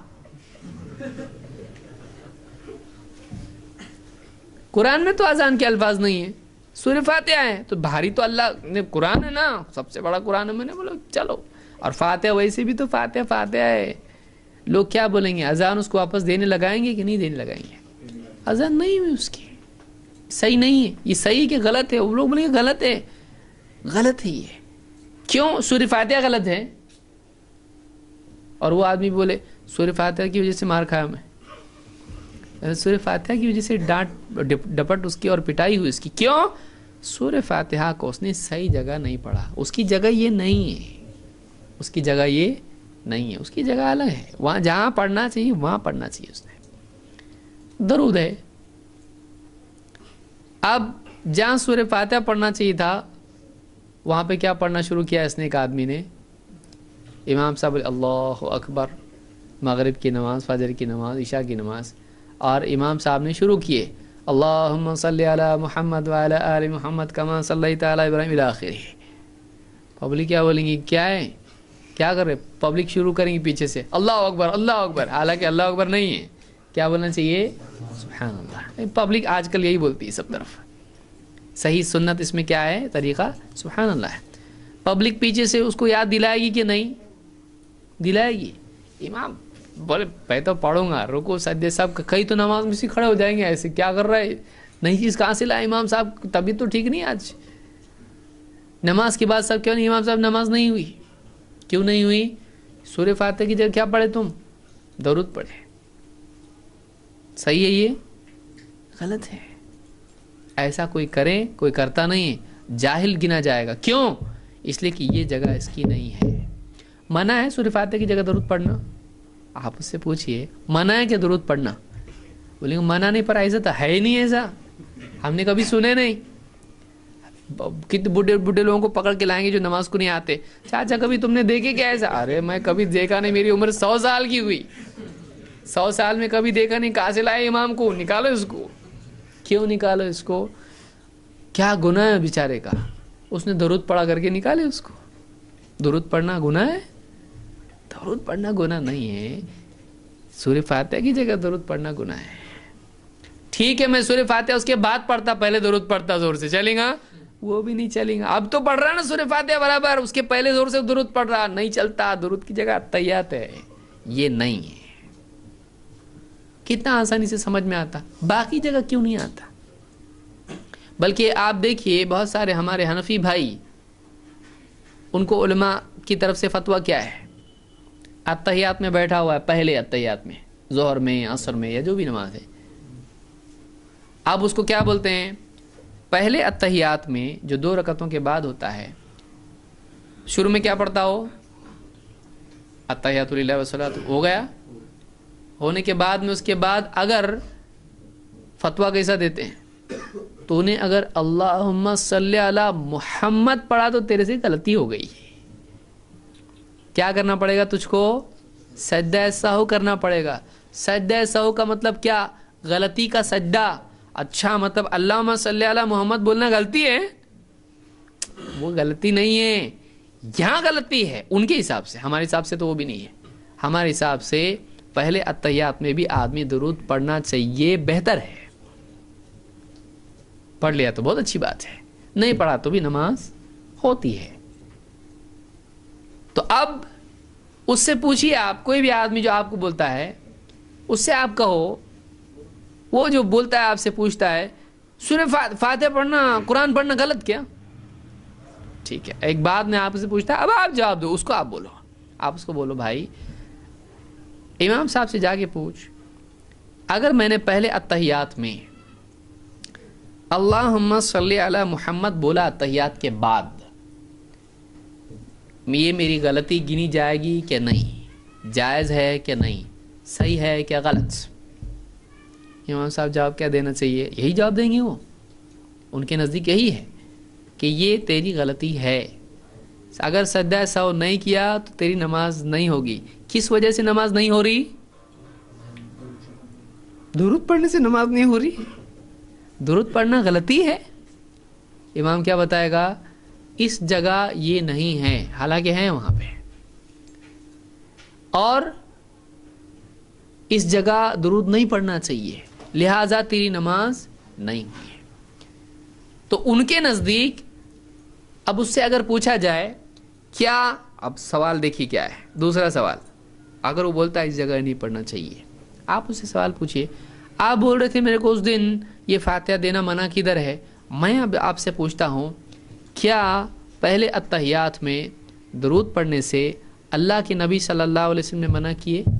اللہ نے منع کیا، نبی صلی اللہ علیہ وسلم نے منع کیے؟ منع ہے یہ نہیں، پھر کیسا بولے آپ غلطی ہوئی؟ کس نے بولا آپ کو غلطی ہوئی؟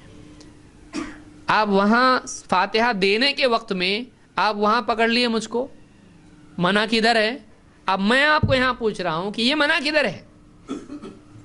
منع نہیں، لیکن لوگ، ہم تو ایسے سنتے آئے۔ اچھا، آپ سنتے آئے کو دلیل بنائے ہوئے ہیں، ہم نے کبھی دیکھے نہیں کو دلیل بنائے ہوئے ہیں، ہم کو ایسے ہی سکھایا اس کو دلیل بنائے۔ آپ کے لیے نبی دلیل نہیں، آپ کے لیے کون دلیل ہے؟ فاتحہ میں آپ کو چل جاتا اور درود میں آپ کو نہیں چلتا؟ نماز میں سورہ فاتحہ امام کے پیچھے پڑھتے آپ نہیں؟ کیوں نہیں پڑھتے بھائی آپ؟ تو آپ تو فاتحہ نہیں پڑھ رہے، امام صاحب پڑھ رہے نا، وہ سننے کا، اس کے ساتھ ہم بھی کیسا پڑھنے کا؟ اچھا، پھر باقی کی 2 رکعت میں پڑھ رہے امام صاحب، سن رہے کیا تم؟ وہاں تو نہیں سن رہے، پھر کیوں نہیں پڑھ رہے؟ وہاں کیا کر رہے؟ چپ کھڑے ہوئے ہیں، کچھ بھی نہیں، کچھ نہیں کرنے کا، خالی کھڑے ہو کے سوچنے کا۔ یہ کوئی عبادت ہے؟ خاموش کھڑے رہنا، کچھ نہیں پڑھنا، عبادت کیسے ہے؟ کیا دلیل ہے اس کی؟ حالانکہ صحابی غالباً جابر رضی اللہ عنہ کہتے ہیں، ابن ماجہ کی روایت ہے کہ ہم ظہر اور عصر میں اللہ کے نبی صلی اللہ علیہ وسلم کے پیچھے پہلی 2 رکعتوں میں سورہ فاتحہ اور سورہ پڑھتے تھے، اور بعد کی 2 رکعتوں میں صرف سورہ فاتحہ پڑھتے تھے۔ پہلی 2 رکعتوں میں ظہر اور عصر میں سورہ فاتحہ اور سورت، اور بعد کی 2 رکعتوں میں صرف سورہ فاتحہ پڑھتے تھے۔ تو پڑھتے تھے وہ لوگ، تم کیوں نہیں پڑھ رہے بھائی؟ منع ہے پڑھنا؟ نہیں، پڑھنا منع نہیں ہے۔ تو یہاں بنیادی بات یہ ہے کہ لوگوں کو واقعی بدعت معلوم نہیں ہے، اور اگر کوئی آدمی اس کو منع کیا جائے بھائی مت کرو ایسا، تو فوراً اس کے پاس کیا کیا سوالات ہوتے ہیں؟ پہلے یہ بتاؤ کہ منع کدھر ہے؟ منع نہیں ہے نا، جو منع نہیں ہے وہ صحیح ہے، حالانکہ کئی جگہوں پر وہ خود اس اصول کو اپنا لیتا ہے۔ تو ہمارے بارے میں کہا جاتا ہے مرغ مردود، نہ فاتحہ نہ درود۔ ہم سورہ فاتحہ پڑھتے ہیں نماز میں اس کی جگہ پر، ہمارے ہاں سورہ فاتحہ کے بغیر نماز ہی نہیں ہوتی ہے۔ آپ کے یہاں ہوتی ہے؟ ہوتی، مقتدی کی ہو جاتی۔ 2، ہمارے ہاں بغیر درود کے نماز نہیں ہوتی، درود لازم ہے۔ ہاں دوسرے اتحیات میں لازم ہے، اور پہلے میں اتحیات پہ اٹھنے کا ثبوت بھی ہے، تشہد کے بعد اٹھنے کا ثبوت اللہ کے نبی صلی اللہ علیہ وسلم سے ہے۔ بہرحال یہ تفصیلی مسئلہ ہے، تو اس میں اب بلکہ دونوں میں پڑھنا ہمارے نزدیک بہتر ہے، لیکن ان کے نزدیک جو ہم کو کہہ رہے ہیں کہ مردود ہیں، یہ درود نہیں پڑھتے ہیں، ان کے نزدیک پہلے اتحیات میں درود پڑھنا غلطی ہے۔ تو ان لوگوں کو جب پوچھا جائے تو جواب کیا ہوتا ہے؟ درود اچھا ہے پر یہاں غلط ہے۔ آپ سمجھ میں برابر آ رہا ہے، لیکن ہم جب کہہ رہے تھے بھائی فاتحہ، سورہ فاتحہ برا نہیں ہے، لیکن سورہ فاتحہ کا ایسا پڑھنا غلط ہے، کیونکہ ہمارے نبی صلی اللہ علیہ وسلم نے سورہ فاتحہ کھانا بنائے، دیگ بنائے، اور اس کے لیے سورہ فاتحہ اور پھر 4 قل اور درود آگے پیچھے 7 بار، اس طرح سے ہمارے نبی صلی اللہ علیہ وسلم نے نہیں کیا تھا۔ تو آپ صلی اللہ علیہ وسلم کیا بتلایا؟ من عمل عملا لیس علیہ امرنا فہو رد، جو کوئی ایسا عمل کرے جو ہم نے کرنے کے لیے نہیں کہا، وہ کیا ہو جائے گا؟ رد ہو جائے گا۔ معلوم ہوا اس عمل کے لیے قبول و رد کا پیمانہ کیا ہے؟ ہمارے نبی صلی اللہ علیہ وسلم نے بولے کہ کرنے کو نہیں بولے، پھر کیسے کر رہا تو؟ کہاں سے لایا یہ؟ تو یہ دین ہے؟ ہاں، پھر نبی صلی اللہ علیہ وسلم کے پاس نہیں تھا یہ دین، تیرے پاس ہے؟ جواب کیا ہے؟ اگر یہ دین ہے تو کیا یہ دین کا کون سا حصہ ہے جس پر ہمارے نبی صلی اللہ علیہ وسلم اور صحابہ نے عمل نہیں کیے؟ کہاں سے لایا تو اس کو؟ تجھ کو کس نے بتایا یہ دین ہے؟ تجھ کو کس نے بتایا دین ہے؟ نہیں، ادھر ادھر سے کچھ بھی لے کے دین کی چیزیں کچھ نیا بنا لیا، وہ دین نہیں ہوتا، وہ دین نہیں ہوتا ہے۔ دین وہی ہے جو واقعی دین ہے۔ آپ بتائیے، ایک آدمی کوئی پلین ہے، اس کے جو ونگز رہتے ہیں وہ لے کے اپنی ٹرک کو لگایا، پلین بنا ہو؟ بنتا؟ ٹھیک ہے بھائی، نہیں بنا، ابھی پلین کے چاک بھی نکال کے اس کو لگایا، اب تو بننا چاہیے کہ نہیں؟ اس کی چاک بھی ہیں پلین کے اور اس کے ونگز بھی ہیں، ابھی بھی آپ کو نہیں چاہیے، ٹھیک ہے، اس کا پورا باڈی لے کے لگایا ہے، اس کو پلین بنے گا وہ؟ اس لیے کہ انجن نہیں ہے اس کے اندر پلین کا، وہ چل چل کے کدھر چلنے والا ہے؟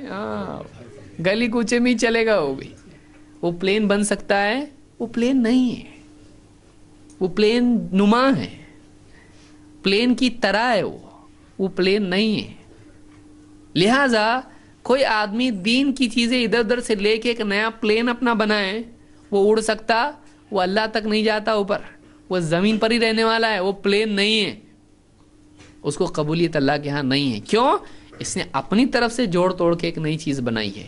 جو اللہ کی طرف سے ہے اگر وہ اپناتا ہے تو چیز مقبول ہوگی، تو عمل مقبول ہوگا۔ لہذا بدعات کے بارے میں یہ کچھ باتیں یاد رکھنا بہت ضروری ہے۔ اپنے دل سے کچھ بھی نہ کریں، جو چیز ثابت ہے اسی کا اہتمام کریں۔ زیادہ کریں گے تو قبول ہوگا، کم کریں گے تو نہیں ہوگا، کچھ نہیں، جیسا بتایا ویسا کریں گے تو قبول ہوگا۔ ہاں، جس میں زیادہ کی چھوٹ ہے وہ کرو، صدقہ ہے، جتنا مال دیا اللہ نے دو۔ اب یہ مت دیکھو ہمارے نبی نے جتنا دیا اتنا دیں گے، نہیں ہے، بلکہ اللہ کے نبی صلی اللہ علیہ وسلم نے کوئی حد بتائی نہیں۔ خوب آدمی صدقہ کرے، جس کے پاس جتنا ہے اس کے حساب سے وہ صدقہ کرے۔ اللہ نے کہا قل العفو، جو زائد مال ہے اس میں سے کرو خرچ، یہ نہیں کہا کہ اتنا ہی کرو۔ تو ایک آدمی جو بھی عمل کرے اس کے لیے علم حاصل کرے۔ یہ ساری مصیبت کی جڑ کیا ہے؟ علم نہیں، علم کی کمی۔ اس لیے دینی مجلسوں میں حاضر ہونا ضروری ہے۔ اب یہ ساری باتیں جو آج ہم نے کی، ایک آدمی گھر میں بیٹھے اس کو سمجھ میں آنے والی ہے؟ نہیں، اس کو دینی مجلس میں آنا پڑے گا، نہیں تو آدمی کی زندگی چلی جائے گی۔ اللہ نہ کرے ایک آدمی زندگی بھر 60 سال تک عمل کرتا رہے اور اللہ کے پاس جب جائے تو اس کو معلوم پڑے کہ جو میں نے کیا تھا وہ کچھ بھی قبول نہیں ہوا، کتنا افسوس ہوگا۔ ایک آدمی سعودی میں بیٹھ کے وہاں پہ منی آرڈر کر رہا، پیسے بھیج رہا ہے یہاں کے دیکھا تو معلوم پڑا کہ یہاں کچھ ہے نہیں، وہ آیا ہی نہیں ادھر پیسہ۔ کتنا خراب لگے گا اس کو، میں نے اتنی محنت کر کے وہاں سے پیسہ بھیجا یہ سوچ کے، اور وہاں بھی جمایا نہیں، ساتھ میں بھی لایا نہیں، سب ادھر بھیجا میں نے، اور یہاں کے دیکھ رہا تو وہ پیسہ کچھ بھی یہاں پہنچا نہیں۔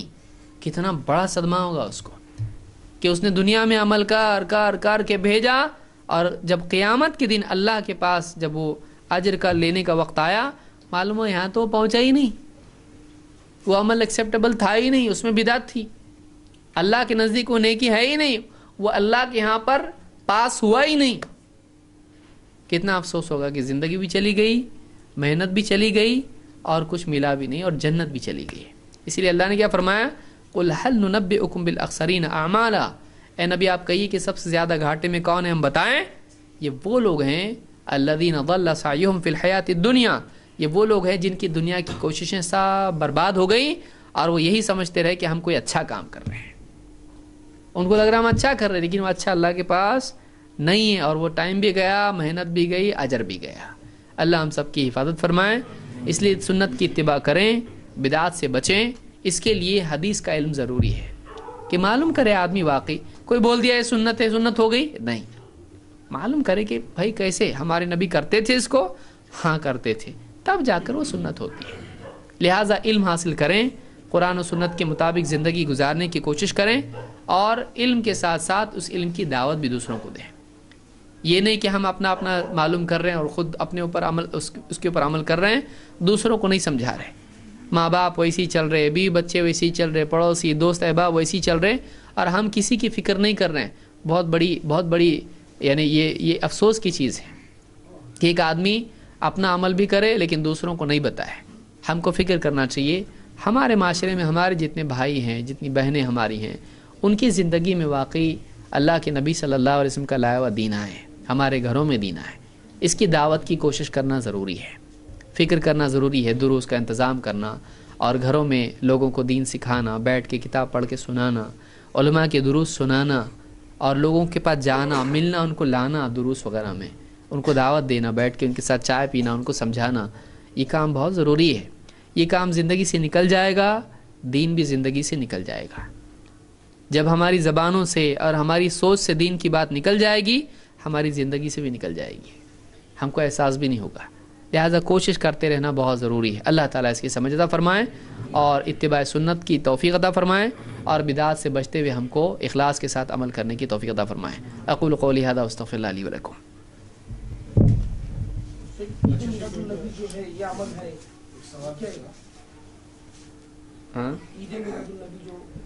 دیکھیے اللہ کے نبی صلی اللہ علیہ وسلم کا دنیا میں آنا یہ مومن کے لیے بہت ہی سعادت کی چیز ہے اور سارے عالم کے لیے یہ خیر ہے. لیکن اس دن کو منانا اللہ کے نبی صلی اللہ علیہ وسلم سے اور صحابہ سے ثابت نہیں ہے. ہم کو خوشی نہیں ہوتی، ہم کو خوشی ہوتی ہے. اللہ کے نبی صلی اللہ علیہ وسلم دنیا میں تشریف لائے اور آپ کو نبی بنایا گیا، آپ کو سارے نبیوں کا سردار بنایا گیا اور آپ نے امامت کی، بہت ساری چیزیں ہوئیں آپ کی زندگی میں، اللہ کی مدد آپ کے ساتھ تھی. تو اللہ کے رسول صلی اللہ علیہ وسلم ایک مومن کے دل کا سرور ہیں، خوشی ہیں کہ جب بھی نبی کا تذکرہ آئے ہمارے دل میں خوشی ہوتی کہ واقعی اللہ نے ہم کو آپ کا امتی بنایا. یہ کسی سال میں ایک دن کی خوشی نہیں ہے. یہ جب بھی نبی صلی اللہ علیہ وسلم کا تذکرہ آیا آدمی کے دل میں خوشی ہونا چاہیے، ہاں ہم کو اللہ نے ایسا نبی دیا، ہمارے نبی ایسے تھے اور ہم کو آپ کا امتی بننے کی توفیق دی اللہ نے. اتنی خوشی کی بات ہے. سال میں ایک دن آپ کی پیدائش کے دن خوشی منانا، یہ کون سا طریقہ ہے خوشی منانے کا؟ ہر وقت آدمی کے دل میں نبی سے محبت اور خوشی اور سرور ہونا چاہیے. تو ایسا اسلام میں ہے. یہ نہیں کہ ہم ایک دن کو اس کے لیے مختص کر لیں اور اسی دن خوشی منائیں، یہ طریقہ اسلام میں نہیں ہے. اگر ہوتا خود اللہ کے نبی صلی اللہ علیہ وسلم کا حکم دیتے اور صحابہ خاص طور سے خلفائے راشدین جو اتنی محبت اور تعظیم کرنے والے تھے، یہ لوگ ایسا کرتے. لیکن اتنی خلافت کا دور تھا، 30 سال کا دور تھا، لیکن اس سارے دور میں کبھی بھی خلفاء نے اللہ کے نبی صلی اللہ علیہ وسلم کی پیدائش کا دن خوشیوں کے طور پر نہیں منایا، نہ غم کے طور پر منایا. کہ لوگوں کا کہنا کہ اسی دن وفات بھی، اسی دن پیدائش ہوئی، یہ ایک الگ مسئلہ ہے تاریخی طور پر. اس دن کو اگر یہ بھی مان لیا جائے کہ ہاں وہی پیدائش کا ہے، وہی تاریخ وفات کی ہے، تب بھی نہ صحابہ نے اس کو غم کا دن منایا نہ خوشی کا دن منایا. پھر ہم کیوں منائیں؟ صحابہ کو جو چیز سمجھ میں نہیں آئی ہم کو کیسے سمجھ میں آ رہی؟ جس کو انہوں نے دین نہیں سمجھا ہم اس کو کیسے دین سمجھ رہے ہیں؟ اس کو ایمان کا تقاضا سمجھ رہے ہیں. اب ان کی ایمان کا تقاضا نہیں تھا یہ، تو صحابہ نے نہیں کیا اس لیے ہم بھی اس کو نہیں کرتے ہیں. میں یہ پوچھ رہا تھا کہ پہلے جیسے کہ ہمارے باپ داداؤں کے زمانے میں جیسے یہ سب چیزوں سے منع نہیں تھا، جیسے فاتحہ بدعت ہے یا یہ چیز بدعت ہے، وہ چیز بدعت ہے. ابھی جیسے کہ یہ نیا نیا سننے میں آ رہا ہے، یہ سب جگہ ہو رہا ہے کہ نیا نیا سننے میں آ رہا ہے، ہر چیز نئی نئی دکھ رہی ہے. اگر سمجھو یہ حق ہے، حق تھا، حق ہے سمجھو، تو یہ پہلے کیوں نہیں ظاہر ہوا؟ یہ پہلے کیوں نہیں لوگوں کو معلوم پڑا؟ یعنی ہمارے باپ داداؤں کو تو اس کے نام بھی نہیں معلوم تھے، نہ ان چیزوں کے بارے میں کچھ بھی تو نہیں معلوم تھا.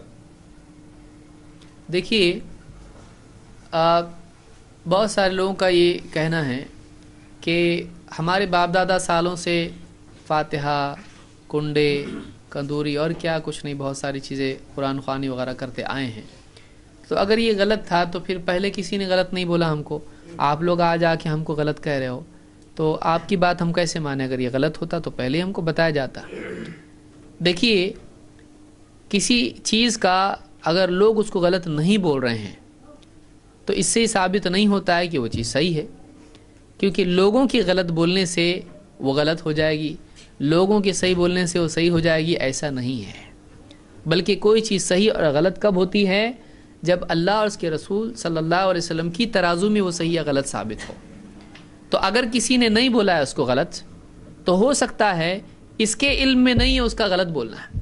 کہ کیا اس آدمی نے دنیا کے سارے علماء سے پوچھا یہ غلط ہے کہ نہیں ہے؟ نہیں. اس کے سامنے جو لوگ تھے ان لوگوں نے بتایا کہ یہ غلط ہے یا یہ صحیح ہے، تو اب ان کے علم کی بنیاد پر اس کا فیصلہ ہے. دوسرے بھی تو علماء ہیں، اب اس کے پاس ان کا علم نہیں پہنچا کہ انہوں نے اس کو غلط کہا ہے. تو ایسے علماء کا علم، جس مثال کے طور پر 12 ربیع الاول کا معاملہ ہے. 12 ربیع الاول کے سلسلے میں ہندوستان میں لوگ اس کو مناتے ہیں اور دھوم دھام سے مناتے ہیں اچھا خاصا، لیکن عرب میں اگر آپ دیکھیں گے تو عرب کے اندر اس کو سختی سے لوگ منع کرتے ہیں. جب بھی بدعات کا تذکرہ آتا ہے پہلی مثال مولد یا میلاد کی ہوتی ہے کہ یہ غلط ہے. کیوں؟ وہاں پہ یہ منع ہے، وہاں بچہ جانتا ہے. اگر بدعت بولتے اس کے ذہن میں کیا آتا ہے؟ میلاد، کیونکہ وہاں پر باقی اور چیزیں نہیں ہیں. یہ چیز وہاں پہ بہت زیادہ منع کی جاتی ہے، اس لیے کہ معروف وہی ہے کہ بدعت کے نام پر اگر کچھ ہے تو یہ ہے. تو اب ایک آدمی کہے گا کہ ہمارے یہاں تو یہ منع ہے، یہاں کیسا کرتے لوگ؟ یہاں والا کہے گا کہ یہاں تو کرتے، وہاں کیسا منع ہے؟ تو کسی کے پاس کسی چیز کے منع کا علم پہنچتا ہے اور کسی کے پاس اس کا علم نہیں پہنچتا ہے. تو اگر لوگوں تک، ہمارے لوگوں تک اگر یہ علم نہیں پہنچا ہے تو یہ جاننے والے کی غلطی ہے کیا؟ یعنی ایک آدمی کو نہیں معلوم تو غلطی کس کی ہے؟ نہیں بتانے والے کی غلطی ہے. جس نے بتایا نہیں اس کی غلطی ہے. اب جس نے بتایا اس کی کیا غلطی ہے؟ ہم نے تحقیق کی، ہم نے دیکھا، ہم نے بتایا. ہم نے نہیں کہا کہ اگر آج بتائیں گے تو لوگ مانیں گے، نہیں. اگر آج بتائیں گے لوگ بولیں گے کہ پہلے کیا لوگ پاگل تھے کیا. ہم نے اس کا خیال نہیں رکھا. ہم نے بتایا دیکھو دین میں ایسا ہے، یہ منع ہے. تازی بٹھانا سالوں سے لوگ کرتے آئے. آج بہت سارے ہمارے بریلوی بھائی اور علماء بتا رہے ہیں کہ بھائی تازی بٹھانا، اس کے سامنے یہ سب کرنا، یہ صحیح نہیں ہے. تو آج کون بول رہا ہے؟ آج ہی بول رہے ہیں. پہلے کیوں نہیں بولے؟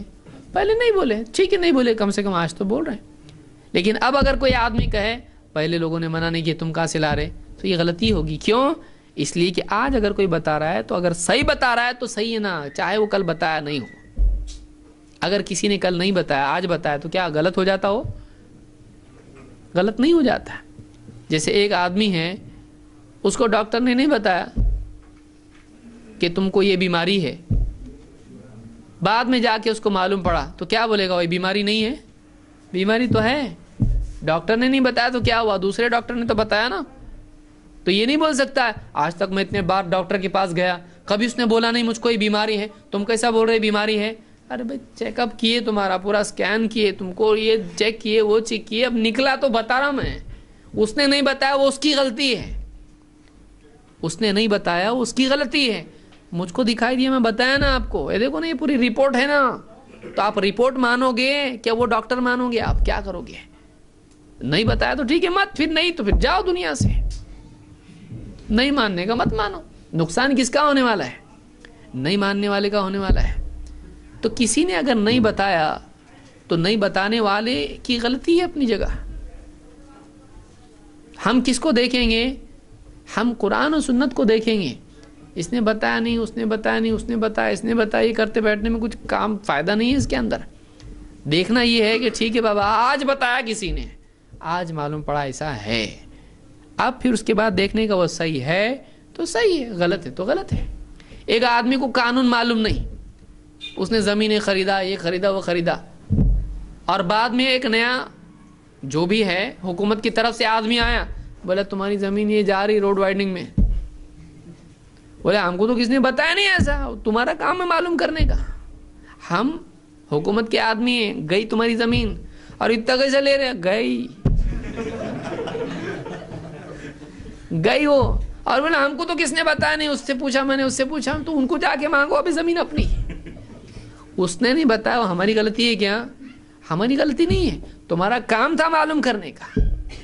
کس سے پوچھے تم نے؟ اور میرے چاچا سے پوچھا میں نے، میرے دادا اتنے بڑے ان سے پوچھا میں نے، وہ فلاں سے پوچھا میں نے. تم کو اس سے پوچھنے کی کیا ضرورت تھی؟ تم قاعدے والے سے جا کے پوچھتے، وہ تم کو بتاتا. تم نے قاعدے والے سے پوچھے نہیں. چاچا نانا کون ہے تمہارے؟ ان سے پوچھ کے نہیں چلتا. قاعدہ کیا ہے؟ قال اللہ قال رسول اللہ. اس لیے ہم کیوں بول رہے ہیں؟ ہم بولے قاعدہ، نام لینے کا نبی کا اور پوچھنے کا دوسرے سے. کس کی نام کائے کو لے رہے؟ پھر نام لے رہے نا نبی کا، نبی سے چیک کرو. نہیں چھوڑیں گے, نہیں چھوڑیں گے, نبی کا دامن نہیں چھوڑیں گے تو مت چھوڑو. نبی کی بات کیوں چھوڑ رہے ہیں؟ پوچھو, معلوم کرو. آدمی کا ایمان اس کو ایسا ہونا چاہیے. ٹھیک ہے بابا, میرے چاچا بھی بولے, میرے نانا دادا صاحب بولے, ٹھیک ہے, میرے کو یہ بتا ہمارے نبی کیا بولے. کیا ایمان نہیں ہے؟ کیوں نہیں؟ وہ نبی کے بارے میں کیوں معلوم نہیں کر رہا؟ نبی نے نہیں کرے تو کیا ہوا, چاچا تو کر رہے, نانا تو کر رہے, دادا تو کر رہے, فلانے مولوی صاحب کر رہے. یہ کوئی دلیل ہے؟ یہ کوئی بات ہے؟ کیا تو محبت کا حق ادا کیا نبی صلی اللہ علیہ وسلم سے؟ تو نے پہلے پوچھنا چاہیے, وہ سب کا چھوڑو, پہلے بتاؤ ہمارے نبی صلی اللہ علیہ وسلم نے کیا کیا ہے, کیا بتایا ہم کو. یہ نبی صلی اللہ علیہ وسلم پر ایمان کا تقاضا ہے. پہلے نبی, یہ بھی وہ بھی نبی نہیں, پہلے نبی. تو ہم یہ کہتے ہیں کہ اگر کوئی آدمی کہتا ہے ہم کو آج تک تو کسی نے بتایا نہیں, تو پکڑو اس کو, کیوں بتایا نہیں. یہ نہیں کہ نہیں بتایا تو ہم غلط بتا رہے, ہم پراوے کے ساتھ بتا رہے, ہم پروف کے ساتھ بتا رہے, ہم قاعدے کے ساتھ بتا رہے. ہم کو پکڑو مت, یہ دیکھو, یہ پکڑو, یہ دلیل ہے. دلیل کے آگے سب فیل ہے. اگر کوئی وکیل بھی ہے کورٹ کے اندر, اگر غلط بات کرتا ہے, دوسرا وکیل بتائے گا دیکھو یہ پڑھو, یہ قاعدہ ہے, تم کو معلوم نہیں, تمہاری غلطی ہے, تم وکیل ہو, اس کا مطلب صحیح ہو گیا. ایسا ہے؟ کوئی وکیل ہے, آپ کو وکیل غلط قاعدہ پہ کچھ کرا کے لے لیا آپ سے, وکیل ہونے سے تھوڑی صحیح ہو جاتا ہو. ارے میں وکیل ہے, قاعدہ سب سے زیادہ مجھ کو معلوم ہے, بیٹھو. قاعدہ یہ, تم نے قاعدے کے خلاف کیے, چلے گا؟ قاعدے کے خلاف وکیل کیا جج بھی کرے گا تو نہیں چلے گا. سمجھ میں آ رہی بات؟ تو قاعدہ قاعدہ ہوتا ہے.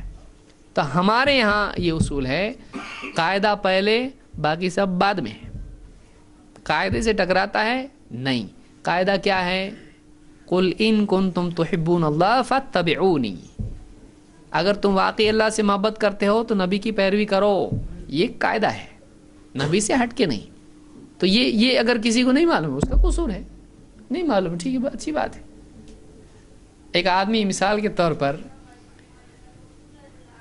پانی نہیں آیا کسی دن, بولے میرے کو تو کسی نے بتایا نہیں پانی نہیں آنے والا, تو کیسے کہے گا پانی, اور تیرے کو نہیں معلوم ہے تو تیری غلطی ہے.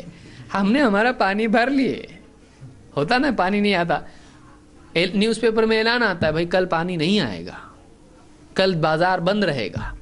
اب یہ آدمی بولے مجھ کو تو کسی نے بتایا نہیں, تو نہیں بتایا, جس نے نہیں بتایا اس کی غلطی, تو نے نہیں پوچھا تیری غلطی ہے.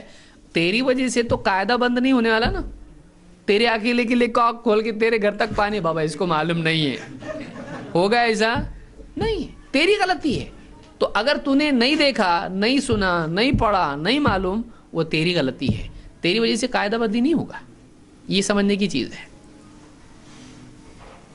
اچھا شیخ, کوئی کام ہے, ٹھیک ہے, وہ کام یا اس عمل کے بارے میں حدیث میں نہیں ہے کچھ, نہ حدیث میں ہے نہ قرآن میں ہے, لیکن وہ کام سے ظاہر لوگوں کا فائدہ ہو, اور وہ کام دکھنے میں بھی نیک دکھ رہا, اور وہ کام کرنے سے میرے اندر سکون پیدا ہو رہا ہے, میرے کو سکون ہے, تو یہ میری نیک نیتی کا میرے کو کوئی فائدہ ہوگا یا نہیں ہوگا؟ جبکہ وہ کام ٹھیک ہے حدیث میں نہیں ہے, لیکن ظاہر میں لوگوں کا فائدہ, لوگوں میں فائدہ ہو رہا ہے اس چیز کا. دیکھیے, یعنی سوال یہ کہ یہاں پر ایک آدمی اگر اس کو ایک کام میں فائدہ دکھائی دے دینی اعتبار سے, یا اس کام سے اس کو اچھا لگتا ہے, تو کیا اس کو اچھا لگتا ایمان تازہ ہو گیا, یا اس کو دینی فائدہ دکھائی دے رہا ہے, کیا اس سے وہ کام صحیح ہو جاتا ہے؟ تو جواب یہ ہے کہ کسی کے اچھا لگنے سے وہ اچھا ہو جاتا ہے نہیں. اس لیے کہ عبداللہ ابن مسعود رضی اللہ تعالیٰ نے کچھ لوگوں کو دیکھا مسجد میں بیٹھے ہوئے ہیں. لمبی روایت میں اختصار بیان کر رہا ہوں, اس کا ایک ٹکڑا, دارمی نے اس کو روایت کیا اپنی سنن میں. انہوں نے دیکھا لوگ مسجد میں بیٹھے ہوئے ہیں, اور غالباً اس کو ابو موسیٰ اشعری رضی اللہ عنہ نے پہلے دیکھا اور بتایا ان کو آ کے, پھر جا کے انہوں نے بھی دیکھا. تو بیٹھے, ایک آدمی بیٹھا کہتا تھا 100 بار لا الہ الا اللہ کہو, 100 بار وہ لا الہ الا اللہ کنکریوں پہ گنتے تھے, پھر بولتا 100 بار سبحان اللہ کہو. اس طرح سے وہ ان کو ذکر کرنے کے لیے کہتا ہے اور وہ کرتے ہیں. ابن مسعود رضی اللہ عنہ وہاں جا کے کھڑے ہوئے اور کہا, اور لمبی روایت ہے اور اس میں بہت ساری باتیں اس میں کہی. ان لوگوں نے کیا کہا؟ ان لوگوں نے کہا کہ ہمارا ارادہ خیر کا تھا، ہماری نیت اچھی تھی، ما اردنا بذالک الا خیرا، یا اس طرح سے کچھ الفاظ انہوں نے کہے کہ ہم لوگ تو بس خیر کا ارادہ تھا ہمارا، ہماری نیت اچھی تھی۔ ابن مسعود رضی اللہ تعالی نے نہیں کہا اچھا تمہارا ارادہ اگر اچھا ہے تو پھر ٹھیک ہے، ایسا کہا۔ وہ کیا کر رہے ہیں؟ عمل ذکر کر رہے ہیں اور کنکریوں پر گن رہے، اور ایک آدمی آرڈر دیتا ان کو اور سب اس کے حساب سے کرتے ہیں۔ یہ عمل بظاہر کچھ غلط دکھائی نہیں دیتا، ذکر کر رہے کیا غلط کر رہے ہیں؟ لیکن ابن مسعود رضی اللہ تعالی نے کہا کہ وَكَمْ مِن مُرِيدٍ لِلْخَيْرِ لَن يُصِيبَهُ، خیر کے کتنے چاہنے والے خیر ان کو ملتی نہیں، نیت خیر کی ہے لیکن خیر ملتی نہیں۔ کیوں؟ کیونکہ چاہتا ہے اس کو بھلائی ملے لیکن طریقہ اس کا کیسا ہے؟ آپ بتائیے، ایک آدمی بمبئی جانا ہے اور دلی کی بس پکڑے، ارادہ بمبئی کا ہے لیکن بس کون سی پکڑ رہا ہے؟ تو ارادے سے پہنچ جاتا؟ نہیں پہنچ جاتا۔ کوشش بھی ارادے کے مطابق ہونا چاہیے۔ پیاس بجھے اور گھی پی رہا، مہنگا ہے، جلدی بجھنا چاہیے۔ پیاس گھٹے گی کہ بڑھے گی؟ بڑھے گی۔ گھی مہنگا ہے نا، تو جو پانی فری ہے اس سے پیاس بجھتی، تو گھی سے تو ایک دم زبردست بجھنا چاہیے، ٹیسٹی پیاس بجھنا چاہیے ایک دم۔ بجھتی پیاس نہیں۔ تو جو چیز پیاس بجھانے والی ہے اسی سے بجھے گی، اپنے دل سے کچھ بھی کرنے سے مقصد پورا ہوتا نہیں۔ تو یہاں پر یہ بات نہیں ہے کہ ایک آدمی کو اچھا لگ رہا اس کی مرضی۔ کتنے لوگ ایسے ہیں جو غلط کام کر کے بھی ان کو اچھا لگتا ہے۔ اچھا لگنا وہ ہمارے دل کا معاملہ ہے۔ بیمار آدمی کو اچھا لگتا غلط کام بھی۔ ایک آدمی خود غلط ہے، اس کو غلط سے اچھا لگتا ہے۔ اچھا لگنا کوئی دلیل نہیں ہے، کسی کو اچھا لگتا کسی کو اچھا نہیں لگتا۔ تو اچھا لگنا یہ کوئی یعنی بنیاد نہیں جس کی بنیاد پر ہم چیک کریں کہ مجھ کو بہت سکون لگتا ہے ایسا کرنے سے۔